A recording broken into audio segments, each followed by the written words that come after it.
Assalamualaikum warahmatullahi wabarakatuh. Bismillahirrahmanirrahim. Alhamdulillahi rabbil alamin. Wassalatu wassalam ala asyrafil anbiya wal mursalin wa ala alihi wa sahbihi ajma'in, amma ba'd. Yang berbahagia Maulana Datuk Haji Cik Wan Hilmi bin Wan Muhammad, Pengetua Madrasah An-Nabawiyah Lid-Dirasatil Islamiyah, yang berusaha mengurusi dan seluruh ahli jawatan kuasa masjid, Kampung Bangun, imam-imam, bilal-bilal, ustaz-ustaz, ustazah-ustazah, guru-guru, ibu ayah, muslimin muslimat yang dirahmati Allah sekalian. Alhamdulillah, marilah sama-sama kita panjatkan rasa syukur kehadrat Allah Subhanahu wa taala kerana pada malam ini Allah mengizinkan kita untuk hadir dan berada di dalam satu taman daripada taman-taman syurga, insya-Allah pada malam ini yang akan disampaikan oleh Al-Fadil Maulana Hilmi sebentar saja lagi. Jadi marilah sama-sama untuk makluman semua, Maulana daripada Negeri Pahang hadir ke masjid kita semata-mata untuk menyampaikan mutiara-mutiara ilmu. Jadi marilah sama-sama kita gunakan kesempatan ini untuk kita memberikan tumpuan khas untuk mendengar ceramah ataupun kuliah yang akan disampaikan oleh Al-Fadil Ustaz. Tanpa melengahkan masa, dengan ini dipersilakan Al-Fadil Maulana Hilmi untuk menyampaikan kuliah. Silakan.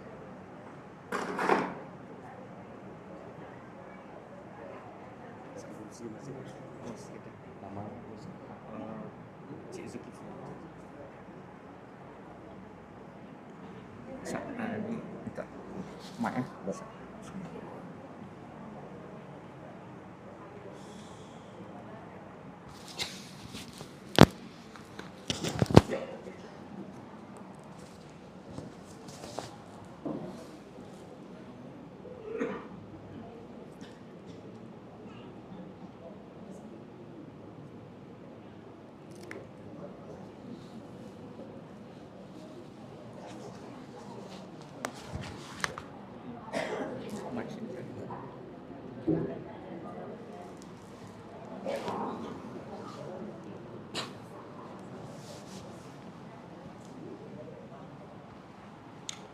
أعوذ بالله من الشيطان الرجيم. بسم الله الرحمن الرحيم.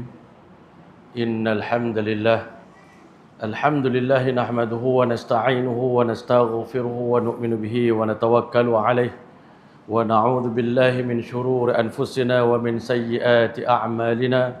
من يهده الله فلا مضل له ومن يضلل فلا هادي له. أشهد أن لا إله إلا الله وحده لا شريك له، وأشهد أن سيدنا وحبيبنا ومولانا محمدا عبده ورسوله. أما بعد، لقد قال الله تبارك وتعالى في القرآن المجيد بعد أعوذ بالله من الشيطان الرجيم. بسم الله الرحمن الرحيم.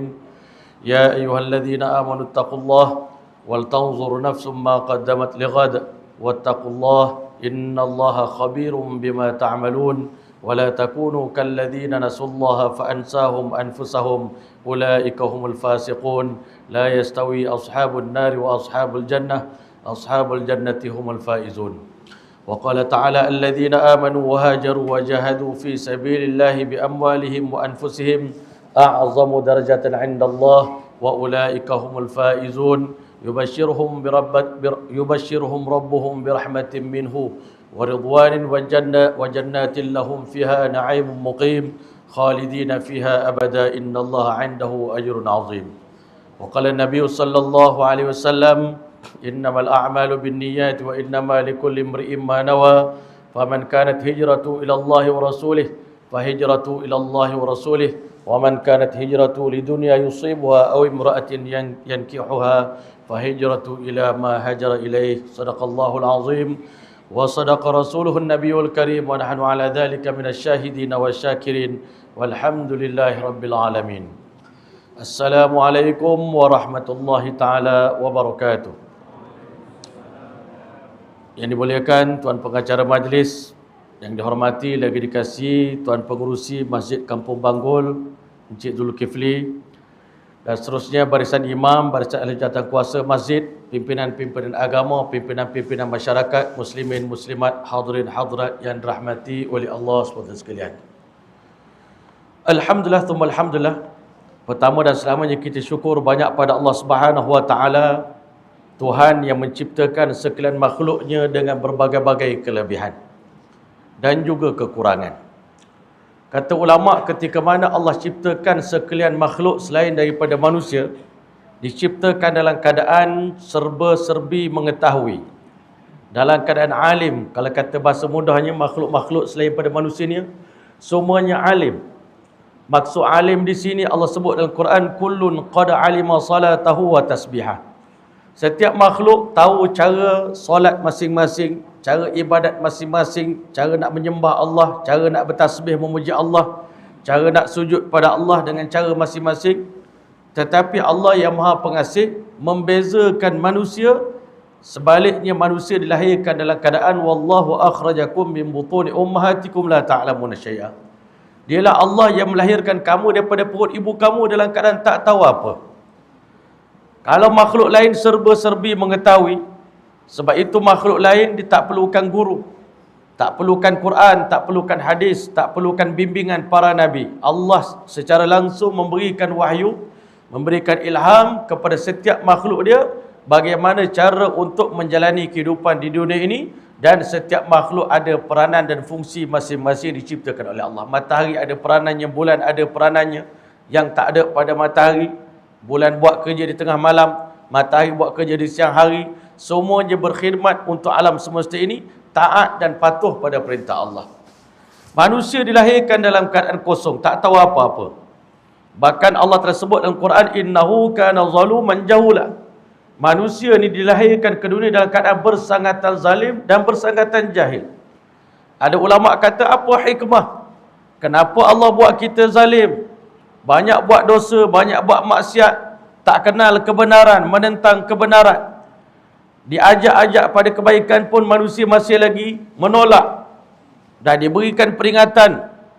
Maka tuan-tuan mulia, kerana Allah Subhanahu Wa Taala nak mengambil kemuliaan kepada manusia, iaitu manusia dimuliakan oleh Allah dengan satu amalan, iaitu amalan menuntut ilmu. Manusia ni daripada kecil sampai mati menuntut ilmu, daripada buayan sampai liang lahat. Allah nak muliakan manusia, kita ada guru, kita ada, Masya Allah, suasana menuntut ilmu. Dan kerana itulah Allah utuskan para nabi ke alam dunia ini untuk mengubat, merawat penyakit zalim dan penyakit jahil ini. Dan ulama beritahu, alam yang Allah ciptakan ini untuk berkhidmat kepada manusia. Ketika mana manusia mampu membuang sifat zalim dan sifat jahil pada diri mereka, Nabi khabar, Nabi rakyat, manusia follow, manusia ikut, beriman pada kata-kata Nabi, arahan Nabi, ajakan Nabi, maka manusia berjaya mengeluarkan diri mereka daripada belenggu kezaliman dan belenggu jahiliah, kejahilan. Maka ulama kata sadul alam kulluh, manusia akan menjadi penguasa penghulu di atas sekalian alam. Kalau manusia berjaya mengubat, merawat, mengeluarkan dirinya daripada pengaruh kezaliman dan kejahilan, manusia ni akan dilantik oleh Allah menjadi khalifatullah ala wajhil ardi, khalifah Allah, pengganti Allah, yang mana seluruh alam semesta ini akan patuh dan dengar cakap manusia, permintaan manusia, doa manusia, hajat manusia, semua akan disempurnakan oleh sekalian makhluk. Tetapi sebaliknya, kalau manusia didatangkan para nabi, didatangkan para rasul untuk keluarkan mereka daripada kegelapan. Allahu waliyul ladzina amanu yukhrijuhum minaz zulumati ilan nur. Allah kekasih orang beriman, Allah nak keluarkan orang beriman daripada kegelapan kepada cahaya dengan perantaraan juhdun nubuwah, kerja nabi, iaitu dakwah ilallah, mendakwah manusia menyeru beriman pada Allah Subhanahu Wa Taala. Tapi kalau manusia setelah dihantar para nabi, justru mengingkari dakwah nabi, menolak apa yang Nabi sampaikan, maka akhirnya Allah jadikan alam semesta yang sepatutnya berkhidmat pada manusia, angin yang sepatutnya berkhidmat pada manusia, maka hari ini angin menjadi musuh kepada manusia, air yang sepatutnya memberikan manfaat, menghilangkan dahaga manusia, air pada zaman Nabi Nuh AS telah menenggelamkan seluruh kaum Nuh. Air yang sepatutnya jadi manfaat telah berubah menjadi mudarat kepada insan yang mana ingin hidup kekal dalam kezaliman dan kejahilan. Angin yang sepatutnya membagi kesenangan kepada manusia, memberikan kerehatan pada manusia, pada zaman Nabi Hud AS, angin telah berubah menjadi taghiyah, angin yang durhaka, sukar dikontrol, sehingga akhirnya menghempas kaum Ad, sehingga akhirnya meninggal dunia. Lantaran itulah Allah utuskan 124,000 para nabi yang sepatutnya manusia bersyukur pada Allah. Diutuskan para nabi. Laulal murabbi lama araf rabbi. Kalau bukan kerana nabi pembimbing kita, kita tak kenal siapa pencipta kita, kita tak tahu apa tujuan kita. Kalau makhluk lain tak diberitahu maksud hidup mereka, mereka dah tahu tujuan hidup mereka. Lebah tak payah diajar cara untuk menjalani kehidupan, lebah telah mendapat wahyu daripada Allah Ta'ala. Wa auha rabbuka ila nahli an ittakhidhi minal jibali buyuta. Lebah dapat wahyu untuk buat madu. Lebah dapat wahyu untuk bagi manfaat pada manusia. Lebah tak payah masuk universiti, tak payah masuk madrasah untuk belajar seni nak buat lebah madu, tuan-tuan. Manusia masuk universiti pun kalau nak buat lebah madu, tuan-tuan, tetap madu dia tak jadi madu asli juga. Madu buatan manusia, madu tiruan, madu palsu. Walaupun manusia belajar cara buat madu lebah, Masya Allah. Sebab apa? Hanya lebah saja diiktiraf oleh Allah dalam dunia sebagai makhluk untuk memproduksi madu-madu yang asli kepada manusia. Tuan-tuan yang dirahmati oleh Allah sekalian, sementara manusia ni, Masya Allah, saya kata bukan sekadar jahil. Mengaji bertahun-tahun di pondok, di madrasah. Kita mengaji macam-macam ilmu tasawuf, kita belajar ilmu tentang sabar, tapi kita tetap masih panah barang lagi. Kita belajar ilmu tentang qanaah, tapi hidup kita penuh dengan tamak kepada dunia. Kita belajar ilmu tentang sabar, masih belum sabar. Kalau kita ukur kehidupan kita dengan binatang-binatang, hatta zaman kami belajar dulu, Masya Allah, tok guru kami khabar, kita boleh belajar ilmu tasawuf daripada seekor anjing. Kenapa, Masya Allah? Pada diri anjing itu sendiri pun ada terdapat belasan sifat-sifat mahmudah yang tak ada pada diri manusia. Yang hari ini kita nampak anjing hina, kita nampak binatang-binatang seakan lebih hina daripada kita. Tetapi kalau kita meninggalkan apa yang Allah telah sampaikan, Allah telah beritahu ulaika kal an'ami bal hum adall. Mereka seumpama binatang ternakan, bahkan lebih sesat daripada itu lagi. Masya Allah. Sebut salah satu daripada sifat anjing. Anjing ni satu makhluk yang taat kepada, Masya Allah, tuan dia, Masya Allah. Tuan dia bukan bagi macam tempat kita, tempat tinggal yang indah, rumah besar banglo, tapi kita masih rasa rumah kita kecil lagi berbanding rumah orang lain. Anjing tak ada rumah, tidur atas seming, tuan-tuan. Anjing ni tidur atas seming, tak ada tikar, tak marah pun pada Tuhan. Tuan dia bagi makan tulang je ke dia, bukan bagi makan lauk. Kita hari ni lauk lima jenis menu lauk sehari semalam. Kalau makan kedai tom yam, tuan-tuan, Masya Allah, berapa jenis lauk? Lauk saja dalam tom yam tu pun 5 jenis dah, dengan udangnya, dengan ayamnya. Tapi kita masih rasa Tuhan tak sayang kita lagi. Anjing bagi makan tulang, kucing bagi makan tulang, tak apa, iau. Dia tetap peluk kita, dia tetap manja dengan kita, dengan tuan kita, walaupun tuan bagi tulang je ke dia. Anjing dijaga tuan dia walaupun terpaksa mengorbankan nyawa dia. Ini sifat penghambaan yang ada pada diri seekor anjing. Hari ini manusia boleh belajar seni tawakal daripada seekor burung. Burung tak pernah risau tentang rezeki esok hari. Lau annakum tatawakkaluna 'ala Allahi haqqa tawakkulih. Allah suruh kita manusia yang mempunyai akal ini belajar ilmu tawakal daripada seekor burung. Kerana burung, Masya Allah, keluar daripada rumah dia, daripada sarang di pagi-pagi dalam keadaan perut kosong, dan kembali dalam keadaan perut yang penuh, Masya Allah. Jadi tuan-tuan mulia, Masya Allah, hari ini Allah telah hantar para Nabi sebagai tanda sayang Allah kepada kita. Dan kita lihat para Nabi ini, kehidupan mereka menjadi iktibar kepada kita. Yang mana pada malam ini, insya Allah, kita nak cerita tentang sejarah penghijrahan Nabi SAW daripada kota Mekah ke kota Madinah, yang mana ulama kata sejarah hijrah ini bermula daripada Nabi Allah Ibrahim AS. Orang pertama yang menjalankan hijrah adalah Nabi Allah Ibrahim AS. Dia berhijrah daripada Babylon, daripada Iraq. Pertama sekali dia pergi ke negeri Syam. Sebab itu ulama kata negeri Syam adalah darul hijrah yang pertama. Negeri hijrah yang pertama adalah negeri Syam. Nabi Ibrahim AS ketika mana ayah dia marah dengan Nabi Ibrahim, Azar marah dengan Nabi Ibrahim, dia kata wahjurni maliyah, tinggalkan aku seketika. Wahjurni dalam bahasa Arab, hujran ni mana tinggal. Tinggal ni hijrah. Perkataan hijrah yang pertama dikenali adalah kata-kata ayah Nabi Ibrahim, suruh dia berambus, Masya Allah. Dia pun beritahu, qala salamun alaik, sejahtera buat abah, inni muhajirun ila rabbi. Kalau abah suruh saya pergi, saya pergi. Saya akan berhijrah mencari Tuhan saya, iaitu Allah Ta'ala. Saya hadini, Allah Ta'ala akan bagi hidayah kepada saya. Tuan-tuan mulia, berkat hijrah ni Allah Ta'ala sebarkan hidayah. Sebab tu hari ni kalau kita berhijrah kerana agama, berkat hijrah kita di satu tempat, kalau dibuat di atas maksud agama, di atas maksud dakwah, di atas maksud untuk sebarkan hidayah, maka hidayah tersebar di situ. Berkat Nabi Ibrahim AS berhijrah ke bumi Syam, maka Allah Ta'ala berkati, jadikan bumi Syam ini adalah ardun mubarakah, alladhi barakna hawlahu, negeri yang diberkati persekitarannya. Berkat hijrah yang pertama Nabi Ibrahim AS, Allah lahirkan daripada anak, daripada keturunan Siti Sarah, isteri Nabi Allah Ibrahim yang pertama ini, 70,000 para Nabi dan para Rasul. Sebab itu ulama kata hijrah kerana agama ni penting. Kita kena berhijrah, kena tinggalkan kampung halaman kita semata-mata untuk hidayah, untuk agama, untuk dakwah. Maka Allah telah berkati keturunan kita, bahkan tempat yang kita datangi itu menjadi ardun mubarakah, bumi yang diberkati oleh Allah Subhanahu Wa Taala. Tak cukup daripada itu tuan-tuan mulia, Nabi Ibrahim berhijrah daripada bumi Syam ke bumi Mekah, Masya Allah. Kalau di Syam, Nabi Ibrahim tinggalkan keturunan Siti Sarah. Tetapi di negeri Mekah, Masya Allah, Nabi Ibrahim tinggalkan isterinya Siti Hajar bersama dengan Nabi Ismail AS.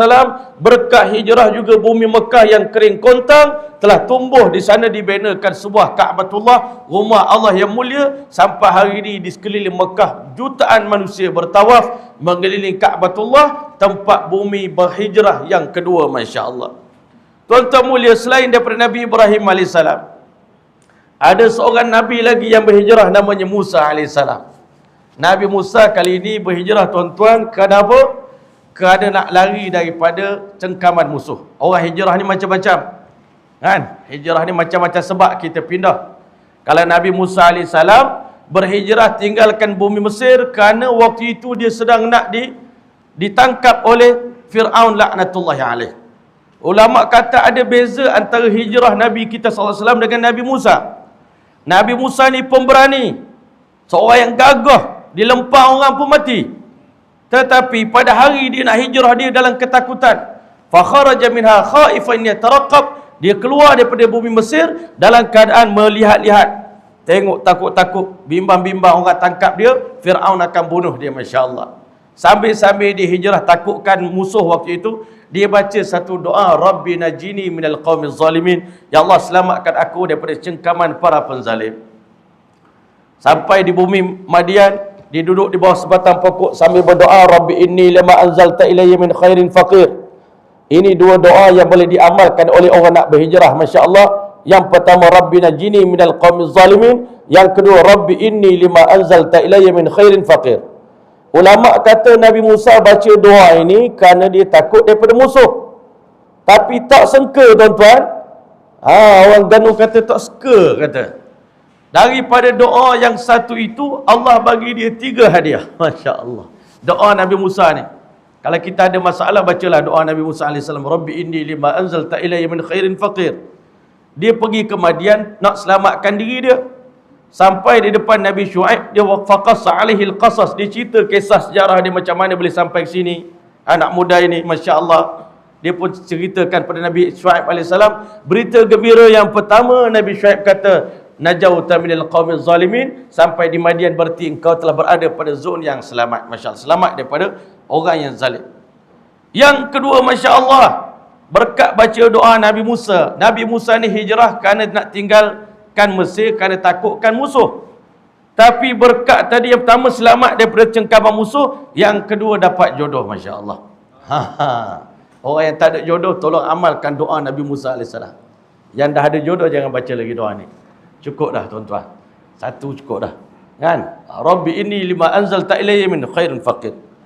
Nabi Musa AS terperanjat bila Nabi Syuaib AS kata, bukan sekadar engkau selamat, tapi hari ni aku jemput engkau makan tengah hari rumah aku. Inni uridu an unkihaka ihda ibnatayya hatain. Aku nak nikahkan engkau dengan salah seorang daripada dua anak dara aku ni. Kan? Nabi Musa AS pilih yang akak dia cantik lah. Nama Sayyidatina Safurah, Masya Allah. Kita orang Melayu bubuh nama anak kita Siti Safurah, Masya Allah.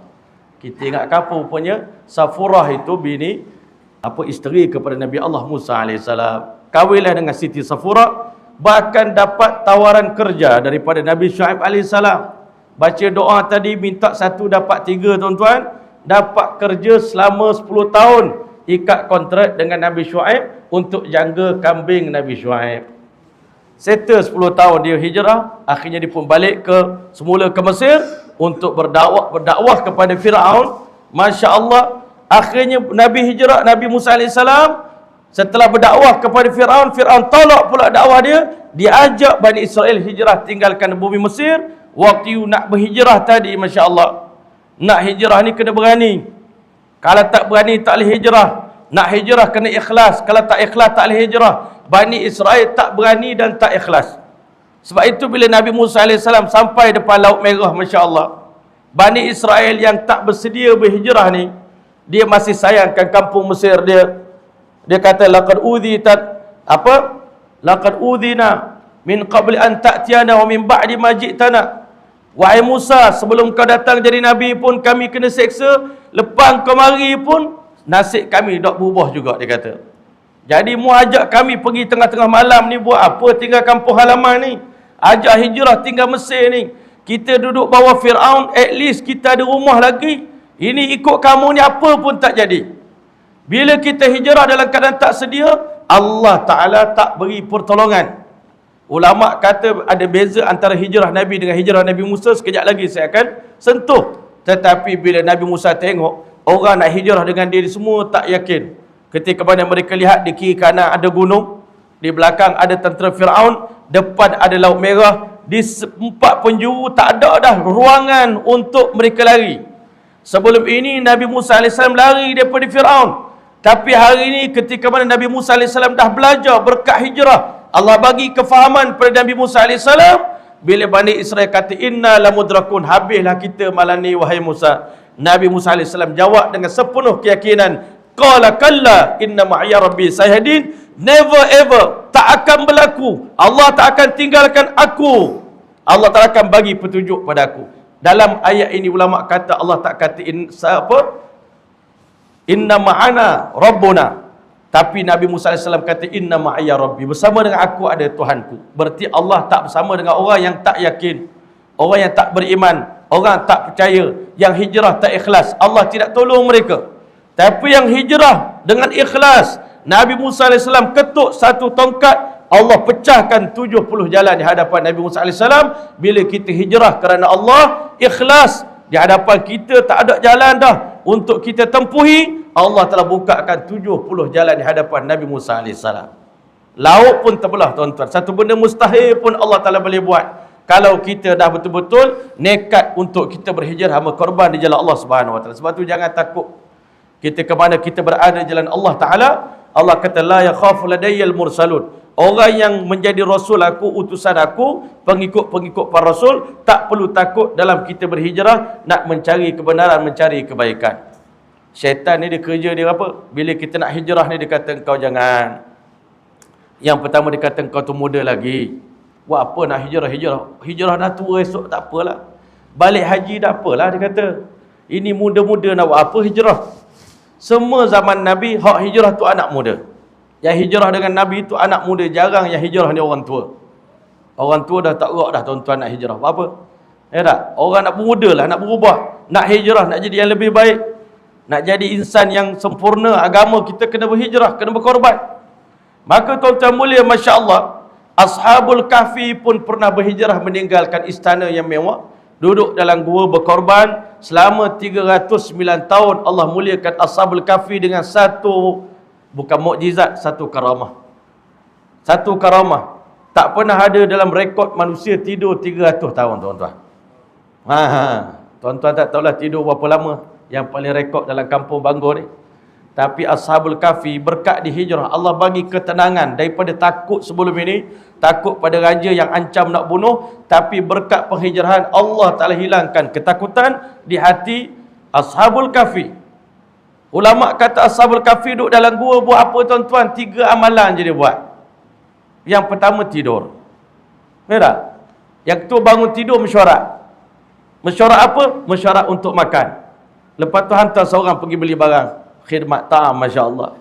3 benda je buat.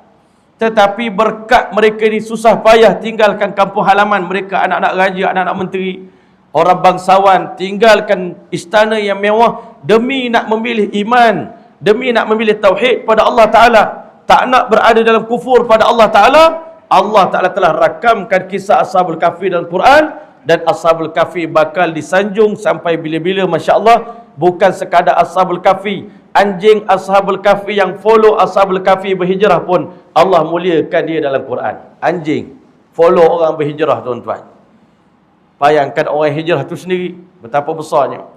Dan Nabi kita sallallahu alaihi wasallam sendiri, Masya Allah, ketika mana Nabi mula berdakwah, tuan-tuan, Nabi dah dapat isyarat sebenarnya daripada Sayyidina Waraqah bin Naufal, pak saudara kepada Siti Khadijah radhiyallahu ta'ala, atau dikatakan anak kepada pak saudara itu sepupu Siti Khadijah, Sayyidina Waraqah bin Naufal. Dia telah, ketika mana Nabi ceritakan sejarah Nabi ni menerima wahyu daripada malaikat Jibril malam semalam di Gua Hira, yang mana sebelum itu Nabi kita sallallahu alaihi wasallam telah mula buat aktiviti hijrah. Nabi tinggalkan rumah Siti Khadijah, tempat kediaman yang mewah. Nabi mula bermalam di dalam Gua Hira. Itu hijrah pertama Nabi kita sallallahu alaihi wasallam. Nabi berhijrah, beribadat dalam Gua Hira. Masya Allah. Saya bawa balik haji, Masya Allah. Sebelum balik baru ni dah lah panjat Gua Hira, Masya Allah. Saya kata Nabi panjat Gua Hira umur 40. Saya kali ni panjat Gua Hira umur 49. Tapi nak sampai ke ujung tu, Masya Allah, kata 5 kali lagi jauh ni, sekali pandang, Allah kata. Tapi nak tenangkan hati kita kabar dekat ini sebenarnya sejengkal je ni. Cakap kat kawan-kawan nak sedapkan hati. Itu setara kerajaan Saudi dah buat jalan molek dah tu. Itu pun sejam lebih juga ambil. Nak berjalan pelan-pelan, saya ajak orang rumah saya, jom kita pelan-pelan dapat masuk ke tempat Nabi sallallahu alaihi wasallam beribadat, Masya Allah, beruzlah selama beberapa bulan sebelum menerima wahyu. Sebab itu ulama kata hijrah ni adalah langkah pertama untuk mendapat hidayah daripada Allah Subhanahu Wa Taala.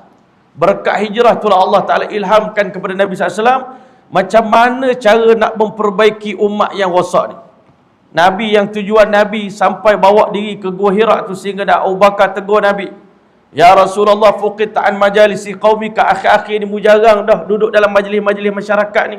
Bapa nampak suka bersendiri sekarang ni. Nabi dirundung dengan kesedihan melihat anak cucu Nabi Ibrahim yang dulunya beriman pada Allah, kini Mekah telah menjadi tempat pemujaan berhala. Jadi umat ini perlu dihijrahkan. Tapi nak ubat macam mana, Nabi pun tak ada strategi, tak ada formula. Lalu Allah Ta'ala dengan berkat kita berfikir ni, bertafakur, Allah bagi wahyu pada Nabi kita sallallahu alaihi wasallam, nak rawat umat kamu ni ada 3 amalan yang kamu kena buat. Sebab itu 3 surah yang pertama turun pada Nabi kita sallallahu alaihi wasallam. Yang pertama, Iqra bismi rabbikal ladzi khalaq. Nak hijrahkan masyarakat ini, tuan-tuan, kita kena bawa ilmu. Tak boleh hijrah dalam keadaan jahil. Mesti kita kena bawa ilmu. Ajak masyarakat ni kepada ilmu agama. Alhamdulillah malam ni kita buat majlis ilmu. Tiap-tiap hari majlis kita, masjid kita ada majlis ilmu. Ini satu pembudayaan untuk mengislahkan masyarakat umat akhir zaman. Kata Imam Malik rahimahullah ta'ala, la yasluhu akhiru hadhil ummah illa bima salahat bi awwaluha. Umat akhir zaman tak akan dapat boleh diperbaiki melainkan dengan formula yang umat dulu diperbaiki. Nabi SAW bawa untuk lawan jahiliah tadi, nak keluarkan jahil, lawannya mesti ilmu. Masya Allah, bawa ilmu. Sahabat Nabi dulu jahiliyah, tapi akhirnya berkat ilmu jadi sealim-alim manusia. Yang kedua, Masya Allah, Allah turunkan surah Al-Muddathir. Dalam surah Al-Muddathir pun Allah telah sebut perkataan hijrah. Warrujza fahjur. Hijrah selepas jadi Nabi, setelah Nabi hijrah ke Gua Hira, hijrah kedua adalah meninggalkan dosa dan maksiat. Tinggalkan syirik pada Allah Ta'ala, tinggalkan berhala, jauhkan diri kamu daripada aktiviti penyembahan berhala, dan bawa umat ini hijrah, tinggalkan pengabdian kepada ghairullah, kepada selain daripada Allah, mengabdikan diri hanya kepada Allah Subhanahu Wa Taala. Tinggalkan, hijrahkan dosa. Ajak umat ini tinggalkan dosa, dosa besar, dosa kecil, pakat tinggal belaka, masya-Allah. Jadi tuan-tuan, mulai dalam surah Al-Mudaththir, formula yang Allah ajar kepada Nabi kita SAW, nak keluarkan umat daripada belenggu kezaliman dan kejahilan, kena bawa umat ini berdakwah. Hari ini kita duk faham dakwah ni kerja Nabi, kerja Rasul, kerja mufti, kerja qadi, kerja tok imam, kerja ustaz, kerja pejabat agama, tuan-tuan mulia, masya-Allah. Akhirnya apa berlaku? Umat Islam tidak ada satu kekuatan untuk menyelamatkan dirinya daripada dosa dan maksiat. Sebenarnya tujuan kita dakwah ni untuk baiki diri kita sendiri. Orang berdakwah dia akan dapat kekuatan untuk tinggalkan maksiat. Kalau kita lemah sembahyang, kita ajak orang sembahyang, lama-lama kita ni akan kuat nak sembahyang. Kita tak kuat tahajud, kita ajak orang pada tahajud, lama-lama Allah istiqamahkan kita dengan solat tahajud. Dakwah ini memberikan kekuatan kepada da'i untuk istiqamah dalam agama. Sebab itu sahabat Nabi tak ada ilmu pun waktu itu, hari pertama masuk Islam, dilatih oleh Nabi kita sallallahu alaihi wasallam berdakwah. Sebab itu Abu Bakar diriwayatkan hari pertama dia memeluk Islam, dia dah bawa 4 orang masuk Islam. Hari kedua memeluk Islam, dia dah bawa 5 orang memeluk Islam. 2 hari dia telah bawa 9 orang memeluk Islam. Pengalaman saya pergi berdakwah ke Belgium, tuan-tuan, masya-Allah. Di Belgium terdapat sebuah tempat bernama Antwerp. Di sana terdapat sebuah pusat dakwah non-Muslim. Katanya dia baru masuk Islam 6 tahun. Tapi dia telah berjaya Islamkan 2,000 orang lelaki dan perempuan kulit putih. Saya kata, ya Allah, saya tengok tu muka dia pakcik tu orang tua, orang putih pula baru masuk Islam, tak pakai jubah, tak pakai apa, pakai baju biasa. Tapi orang macam ni pun boleh Islamkan 2,000 orang. Saya terfikir diri saya lah. Kata mu ni ustaz, kulu kilir ceramah, ada ke tak pusat dakwah macam tu kita buat? Ada ke orang kafir yang kita Islamkan? Sekurang-kurangnya Cina, India di keliling kita ni, masya-Allah. Orang asli yang ada keliling kita ni adalah merupakan prospek dakwah kita untuk kita Islamkan. Kalaulah kita tak mampu nak Islamkan sedunia, sekurang-kurangnya kita ada fikir macam mana untuk Islamkan orang non-Muslim di sekeliling kita ni dengan akhlak kita, dengan santunan kita berikan, masya-Allah. Nanti satu hari nanti lenyaplah musuh kita. Kalau tak, kita akan dirudung dengan ketakutan, takut pada bayang-bayang sendiri. Sebab kita tak ajak dia masuk Islam, dia pun akan berhubungan dengan kita dengan cara yang kasar, dengan kerah, dengan balah, dengan susah payah. Akhirnya kita akan tension, dia pun tension. Tetapi Rasulullah SAW memang bermula dengan keadaan mereka menentang Nabi, tapi akhirnya dengan berkat dakwah Nabi, satu persatu musuh Islam berubah menjadi kekasih Allah dan kekasih Rasulullah SAW. Sehingga kata ulama, berkat dakwah berubah manusia daripada seburuk-buruk manusia, syarrun nas, kepada khairun nas, menjadi sebaik-baik manusia, daripada syarrul biqa, buruk biqa ataupun kampung yang waktu itu buruk macam Madinah Munawwarah, menjadi masya-Allah afdalul biqa, merupakan kampung yang termulia di atas muka bumi ini, tuan-tuan. Dan kurun yang terburuk sebelum Nabi SAW mengajak manusia ke jalan Allah, sebelum umat Islam ni berubah, tuan-tuan, didakwah oleh Nabi SAW, mereka adalah syarrul kurun yang paling buruk. Berkat kerja dakwah, tuan-tuan mulia, berubah, tuan-tuan, kurun yang mana Nabi SAW hidup di dalamnya 100 tahun itu adalah khairu ummati qarni, kurun terbaik adalah kurunku, thummal ladzina yalunahum, kemudian kurun yang seterusnya, tuan-tuan mulia. Dakwah telah berjaya mengubah landscape Mekah dan Madinah, bahkan landscape dunia telah berubah menjadi negeri yang beriman pada Allah setelah sebelumnya ianya dianggap sebagai negeri kufur, masya-Allah. Dan surah ketiga yang Allah ajar pada Nabi kita sallallahu alaihi wasallam, masya-Allah, menuntut ilmu itu satu kewajipan. Dakwah juga menuntut ilmu pun ya juga, dakwah pun kena buat juga, masya-Allah. Berdakwah pun kena ada ilmu, orang berilmu pun kena berdakwah, tuan-tuan mulia. Berkat kita dakwah, lama-lama Allah tambah ilmu kita, kefahaman kita. Yang ketiga di samping itu kena ada surah Al-Muzammil, iaitu tazkiyatun nafsi, iaitu mensucikan diri kita dengan zikir, dengan selawat, dengan tahajud, dengan qiyamul lail, dengan doa, dengan bangun malam, dengan kita dekatkan diri pada Allah, aktiviti tasawuf, melembutkan diri kita, tuan-tuan. Ajak umat ini keluarkan sifat-sifat mazmumah daripada hati, bawa sifat-sifat mahmudah, bawa akhlak yang baik, bawa senyuman, bawa linul kalam, lembutkan perkataan, it'amut ta'am, banyak bagi makan pada orang, silul arham, hubungkan silaturahim, sebarkan kasih sayang. Dakwah tersebar dengan silaturahim. Dakwah tak pernah tersebar dengan kebencian. Dakwah tak pernah tersebar dengan kemarahan. Dakwah hanya tersebar dengan kasih sayang. Allah tak akan bagi hidayah kepada mad'u kita seandainya dalam hati seorang da'i ni ada rasa benci kepada orang yang nak didakwahkan. Sebab itu ulama kata, kita ni umat akhir zaman ni, umat Islam ni, kita dengan orang non-Muslim ni seperti doktor dengan pesakit. Selagi mana di hati doktor ada sayang pada pesakit, selagi itulah pesakit ada peluang untuk dirawat. Tapi bila doktor dah masuk perasaan benci kepada mad'u dia, kepada pesakit dia, kepada pasien dia, maka di saat itu sebaik mana pun ubat yang ada dalam simpanan doktor itu sudah tidak lagi memberikan penawar kepada pesakit, kerana doktor sudah diselubungi dengan rasa benci. Sebab itulah Allah Ta'ala letakkan syarat pada Nabi kita SAW nak baiki umat ini. Syarat yang pertama, fabima rahmatin minallahi lintalahu. Allah campakkan rasa kasihan belas dalam hati Nabi SAW. Nabi tak pandang umat ini dengan pandangan hina. Yang pandang hina pada umat ini adalah syaitan. Syaitan pandang umat ini sesat, umat ini buruk, umat ini tak guna, umat ini jahat, umat ini degil, umat ini kerah pedal, tuan-tuan. Tapi Nabi-Nabi sentiasa pandang umat dia berkualiti. Umat dia ada masa depan. Dia orang ni jahat sebab belum dapat dakwah je. Pengalaman saya sendiri, bukan Nabi, saya bukan Nabi, tapi pengalaman saya berdakwah kepada anak-anak muda. Sampai saya buat keputusan sebenarnya dalam dunia ni tak ada orang jahat pun. Orang jahat tu dia jadi jahat sebelum dapat hidayah.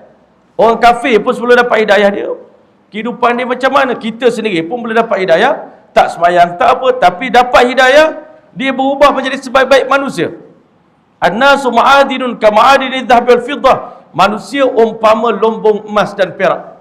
Khiyaruhum fil jahiliyati khiyaruhum fil Islam. Yang terbaik di zaman jahiliyah, orang sama akan jadi yang terbaik dalam Islam.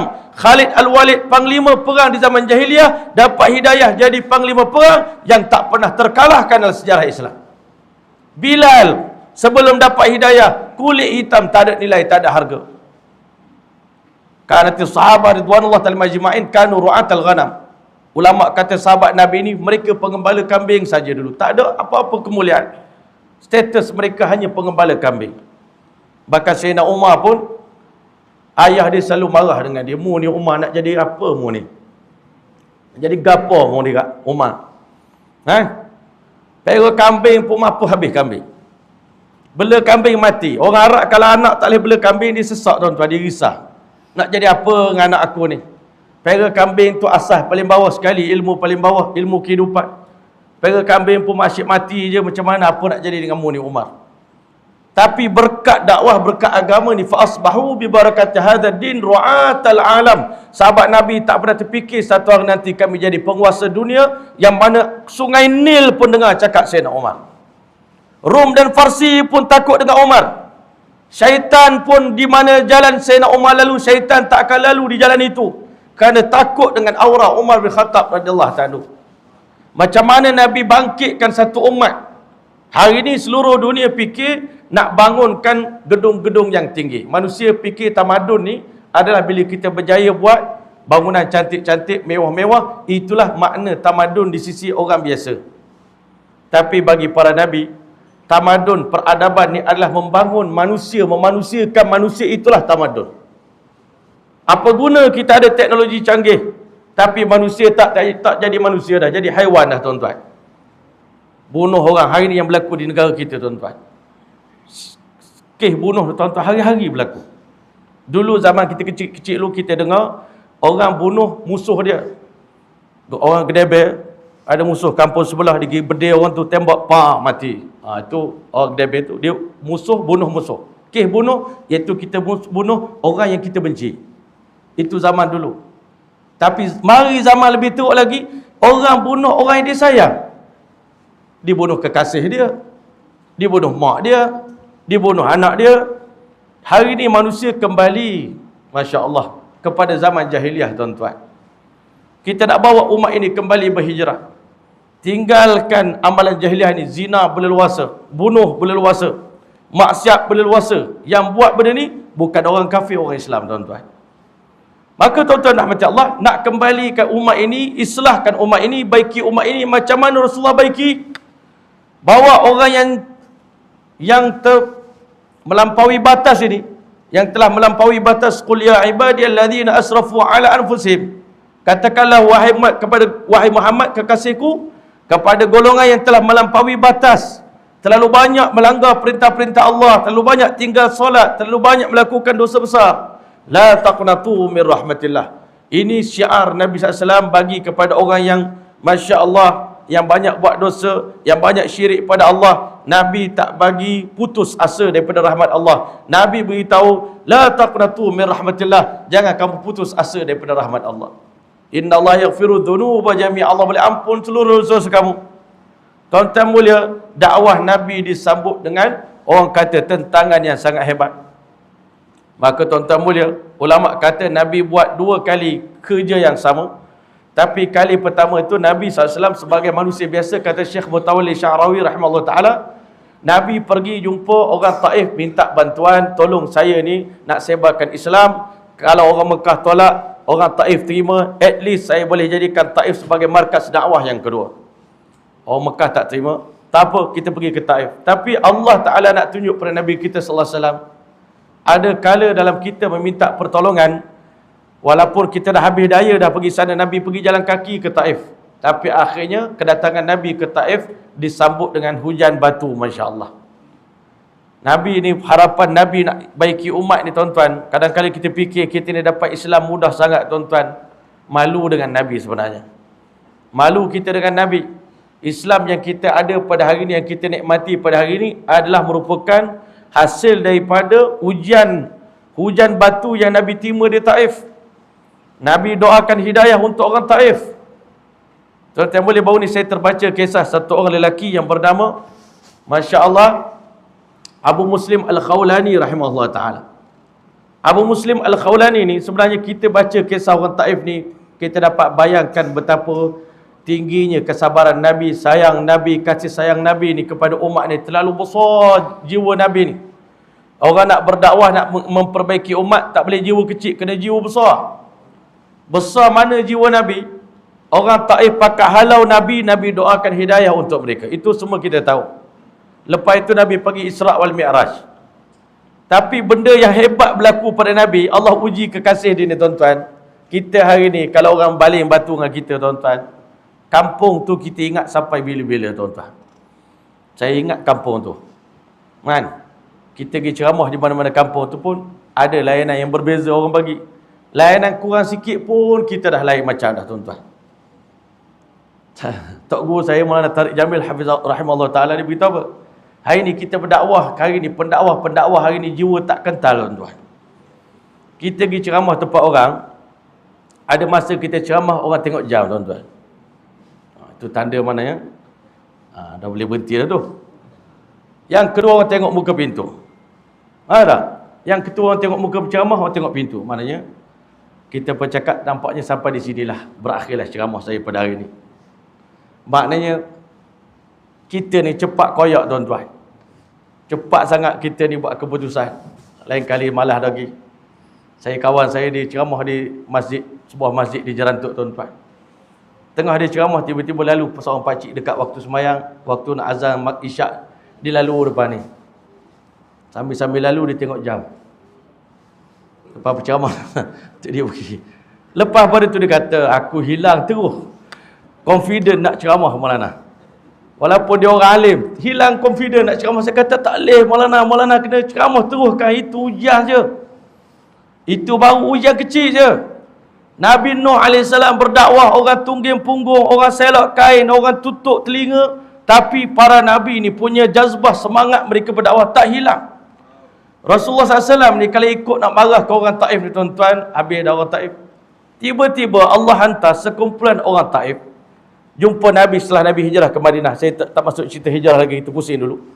Tuan-tuan mulia, dalam ramai-ramai yang mari hijrah itu adalah seorang lelaki yang bernama Abdul Jalil. Abdul Jalil ni bos yang mengajak orang Taif baling batu pada Nabi. Dia ni mari ke Madinah nak masuk Islam. Nak masuk Islam tak apa. tapi letak satu syarat, kami tak nak solat, kami tak nak puasa, kami tak nak zakat, kami tak nak haji, semua amalan dalam Islam kami tak nak buat, kami tak nak pecahkan patung berhala Lata dan Uzza. Masya Allah, saya tak ingat Lata ke Uzza yang ada dekat Taif, patung itu kami tak nak pecahkan. Kalau ikutkan syarat gitu, tuan-tuan, kalau mari orang Cina ke orang India mari nak masuk Islam, jumpa kita tuan-tuan, saya nak masuk Islam, boleh tak? Tapi saya tak mau sembahyang, tak nak puasa, tak nak zakat, tak nak haji, apa amalan dalam Islam tak mau buat, nak masuk Islam sekara je. Agak-agak kita cakap apa dengan dia? Mu ni aku bagi penampar sekali baru tahu. Ya tak? Buat main-main dengan agama, nak masuk-masuklah betul-betul. Ini kita baca diri kita tuan-tuan. Hak lebih teruk lagi, pengalaman mu'alaf ni masuk Islam. Kadang-kadang mu'alaf ni jumpa saya, sedih kami Maulana. Macam-macam orang Islam tuduh kami dengan macam-macam tuduhan. Kadang-kadang ada setengah tu dia khabar, Maulana saya masuk Islam, orang Islam pakat tanya, mu ni nak masuk Islam kerana nak kahwin dengan perempuan Melayu kan? Itu soalan nombor 2. Soalan ketiga, kadang-kadang kami pergi ke pejabat agama, minta maaf bukan marah pada orang pejabat agama. Ini bukan semua pejabat agama begitu, ada pejabat agama yang bagus, Masya Allah. Bila kita kata nak masuk Islam, dia kata, tunggu dulu. Ataupun pergi jumpa ustaz. Ustaz tu kata pergi jumpa ustaz ni. Ustaz ni jumpa ustaz ni. Last sekali, dia kata tak payah masuk Islam lah kalau gini. Payah sangat. Tak? Masya Allah. Kita hari ni tidak mengajak orang pada Islam dan kita menyusahkan orang nak masuk Islam, menakutkan. Minta maaf, itu bukan semua. Tetapi ada juga sebahagian berlaku yang menyebabkan kadang-kadang para mu'alim ni kecil hati. Tapi Nabi SAW untuk orang nak masuk Islam letak syarat. Suruh Nabi tulis. Dan mereka adalah orang Taif. Dalam ramai-ramai itu ada Abdul Jalil. Patut memang kata sahabat Nabi, ubat bagi Abdul Jalil satu je ya Rasulullah, pancung kepala dia. Baru settle penyakit dia ni. Sahabat Nabi Sayyidina Umar memang nak pancung je tuan-tuan. Geram dia. Mula hak turuh orang kat Taif balik batu pada Nabi. Kita pun jumpa orang Taif. Saya pernah bawa naik teksi di Mekah tuan-tuan. Naik teksi dengan orang Taif. Anta min wain Syekh? Ana min Taif. Anta min Taif? Mu orang Taif? Hak balik batu pada Nabi? Tak, minta maaf. Hamba bukan orang Taif yang balik batu pada Nabi. Saya geng Halimatus Sa'diyah. Halimatus Sa'diyah orang Taif juga. Tapi hak bagi susu pada Nabi. Ada sebaik kita kata. Tidak mungkin anak cucu orang Taif yang balik batu pada Nabi. Tak? Tapi aku Islam dah sekarang. Tak jangan marah lagi. Kita hari ni sampai hari ni geram dengan orang Taif. Tapi Nabi SAW kata tak apa wahai sahabatku. Kita maafkan mereka ini. Buat kemah comel-comel untuk dia orang, biar ada orang selesa duduk.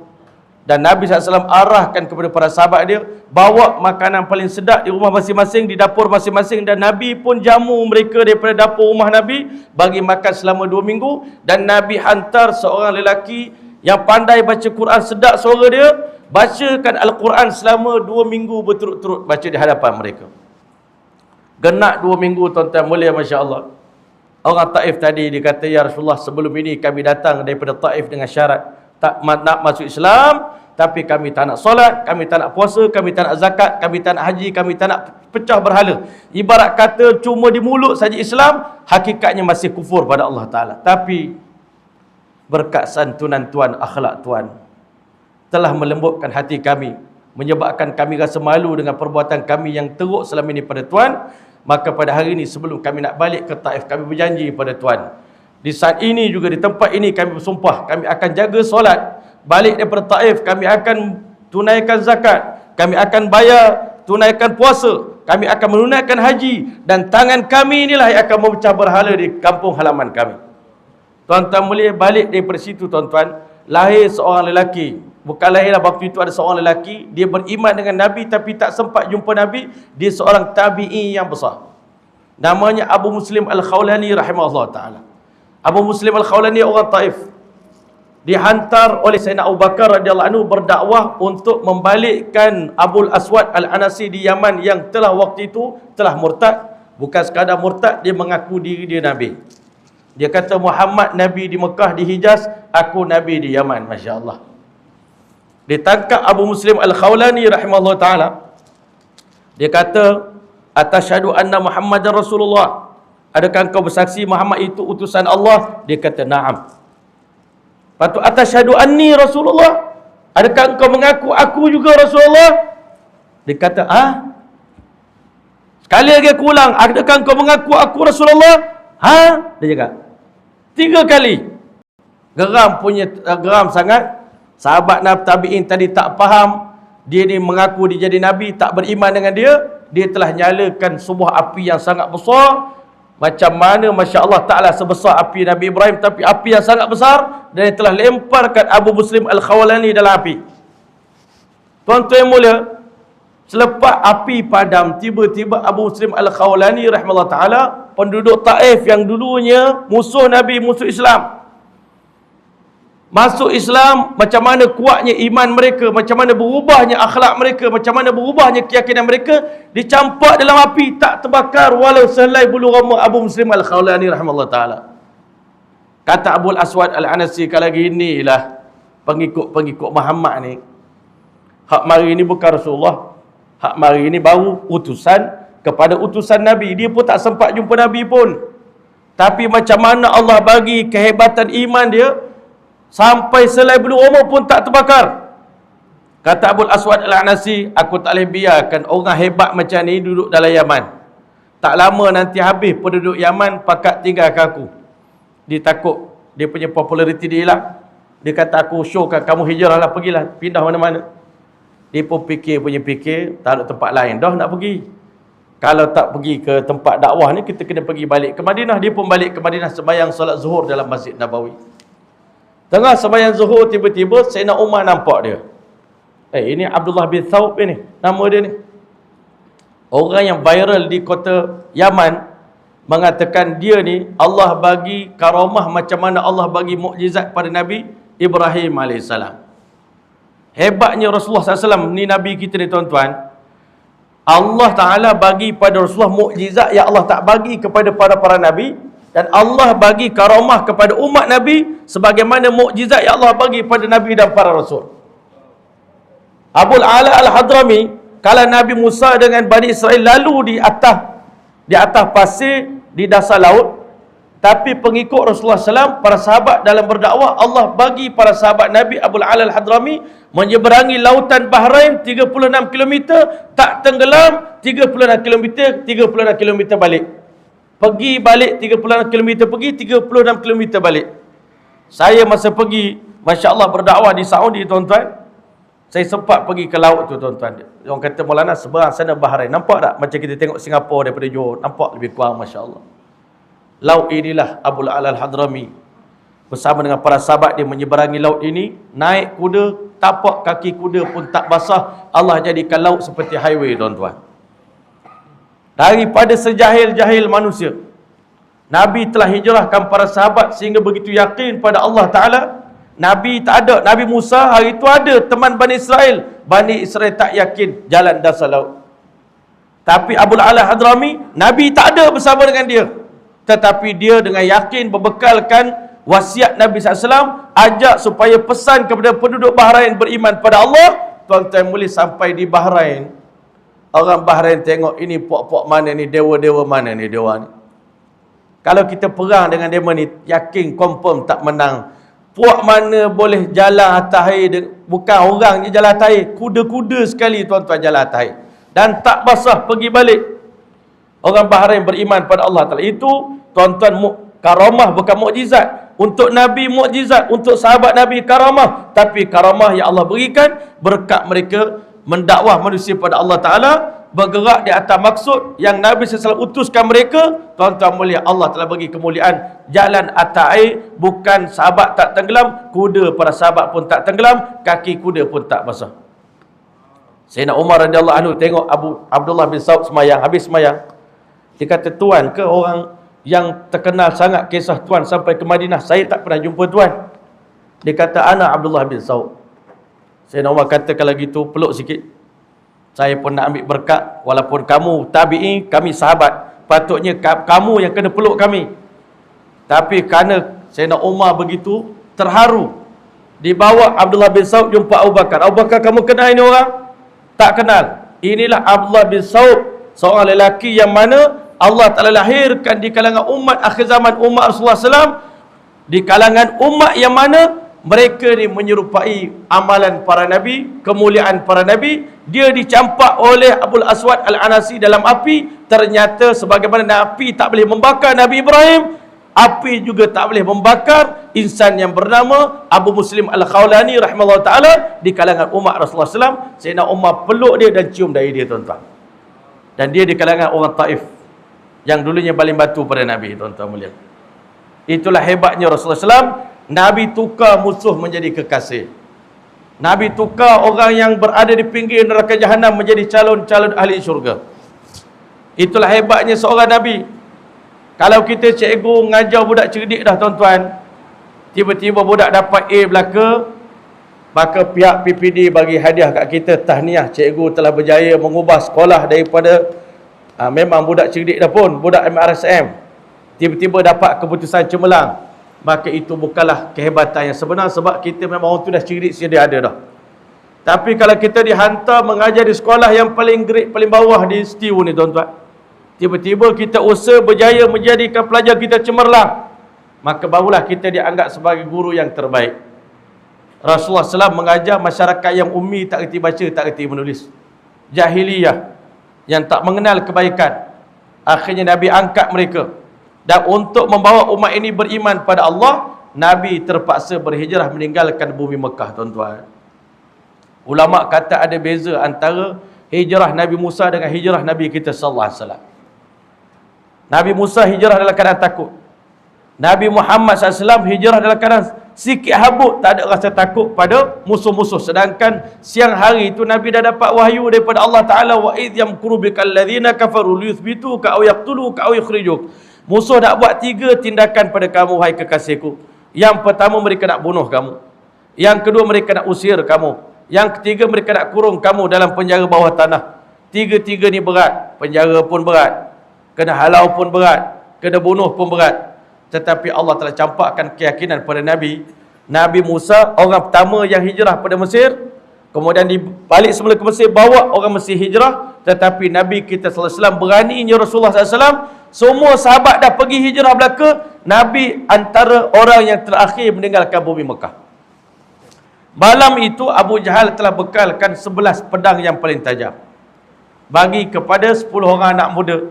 Tiba-tiba Abu Lahab, pak saudara Nabi pun nak join juga. Malam itu nak cincang anak saudara dia, tuan-tuan.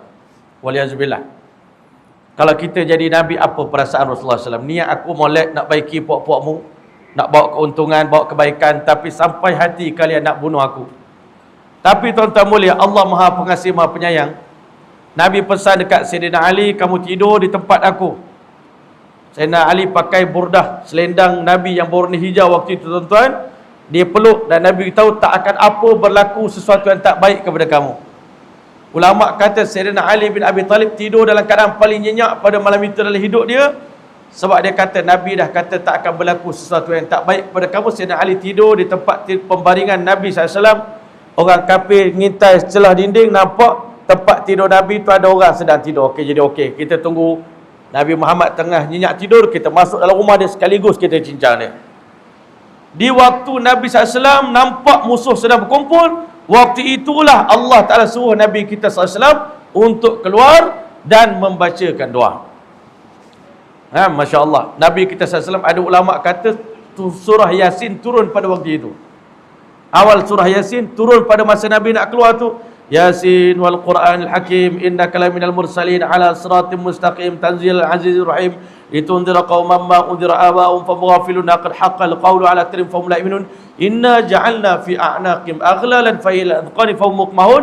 Ini ayat ditujukan kepada 10 orang yang sedang menunggu nak bunuh Nabi SAW. Nabi raut segenggam pasir, wa ja'alna min baini aydihim saddan wa min khalfihim saddan fa aghshaynahum fahum la yubsirun. Buka pintu, baling pasir kena kepada mereka. Masya Allah. Macam kita baling jin lah, tuan-tuan, dengan garam kan, baling nak pagar rumah kita. Nabi SAW baling pasir, kena pasir semua pakat tertidur belaka, tuan-tuan. Allah telah selamatkan kekasih dia dengan cara yang mereka tak disangka-sangka. Wa yamkuruna wa yamkurullah. Allah kata mereka buat perancangan, Allah buat perancangan. Allah is the best plan maker. Allah adalah perancang yang terbaik. Musuh bawa pedang, Nabi pegang pasir, tuan-tuan, habis. Masya Allah. Tapi doa ini tak boleh baca dalam tempat-tempat yang tak kena, tuan-tuan. Kita ini nampak boleh. Nampak JPJ baca doa ni, waja'alna min baini aydihim saddan wa min khalfihim saddan fa ghashaynahum fahum la yubsirun. Assalamualaikum bang. Boleh pun tak perasan. Kita punya rotek dah mati, tuan-tuan. Masya Allah.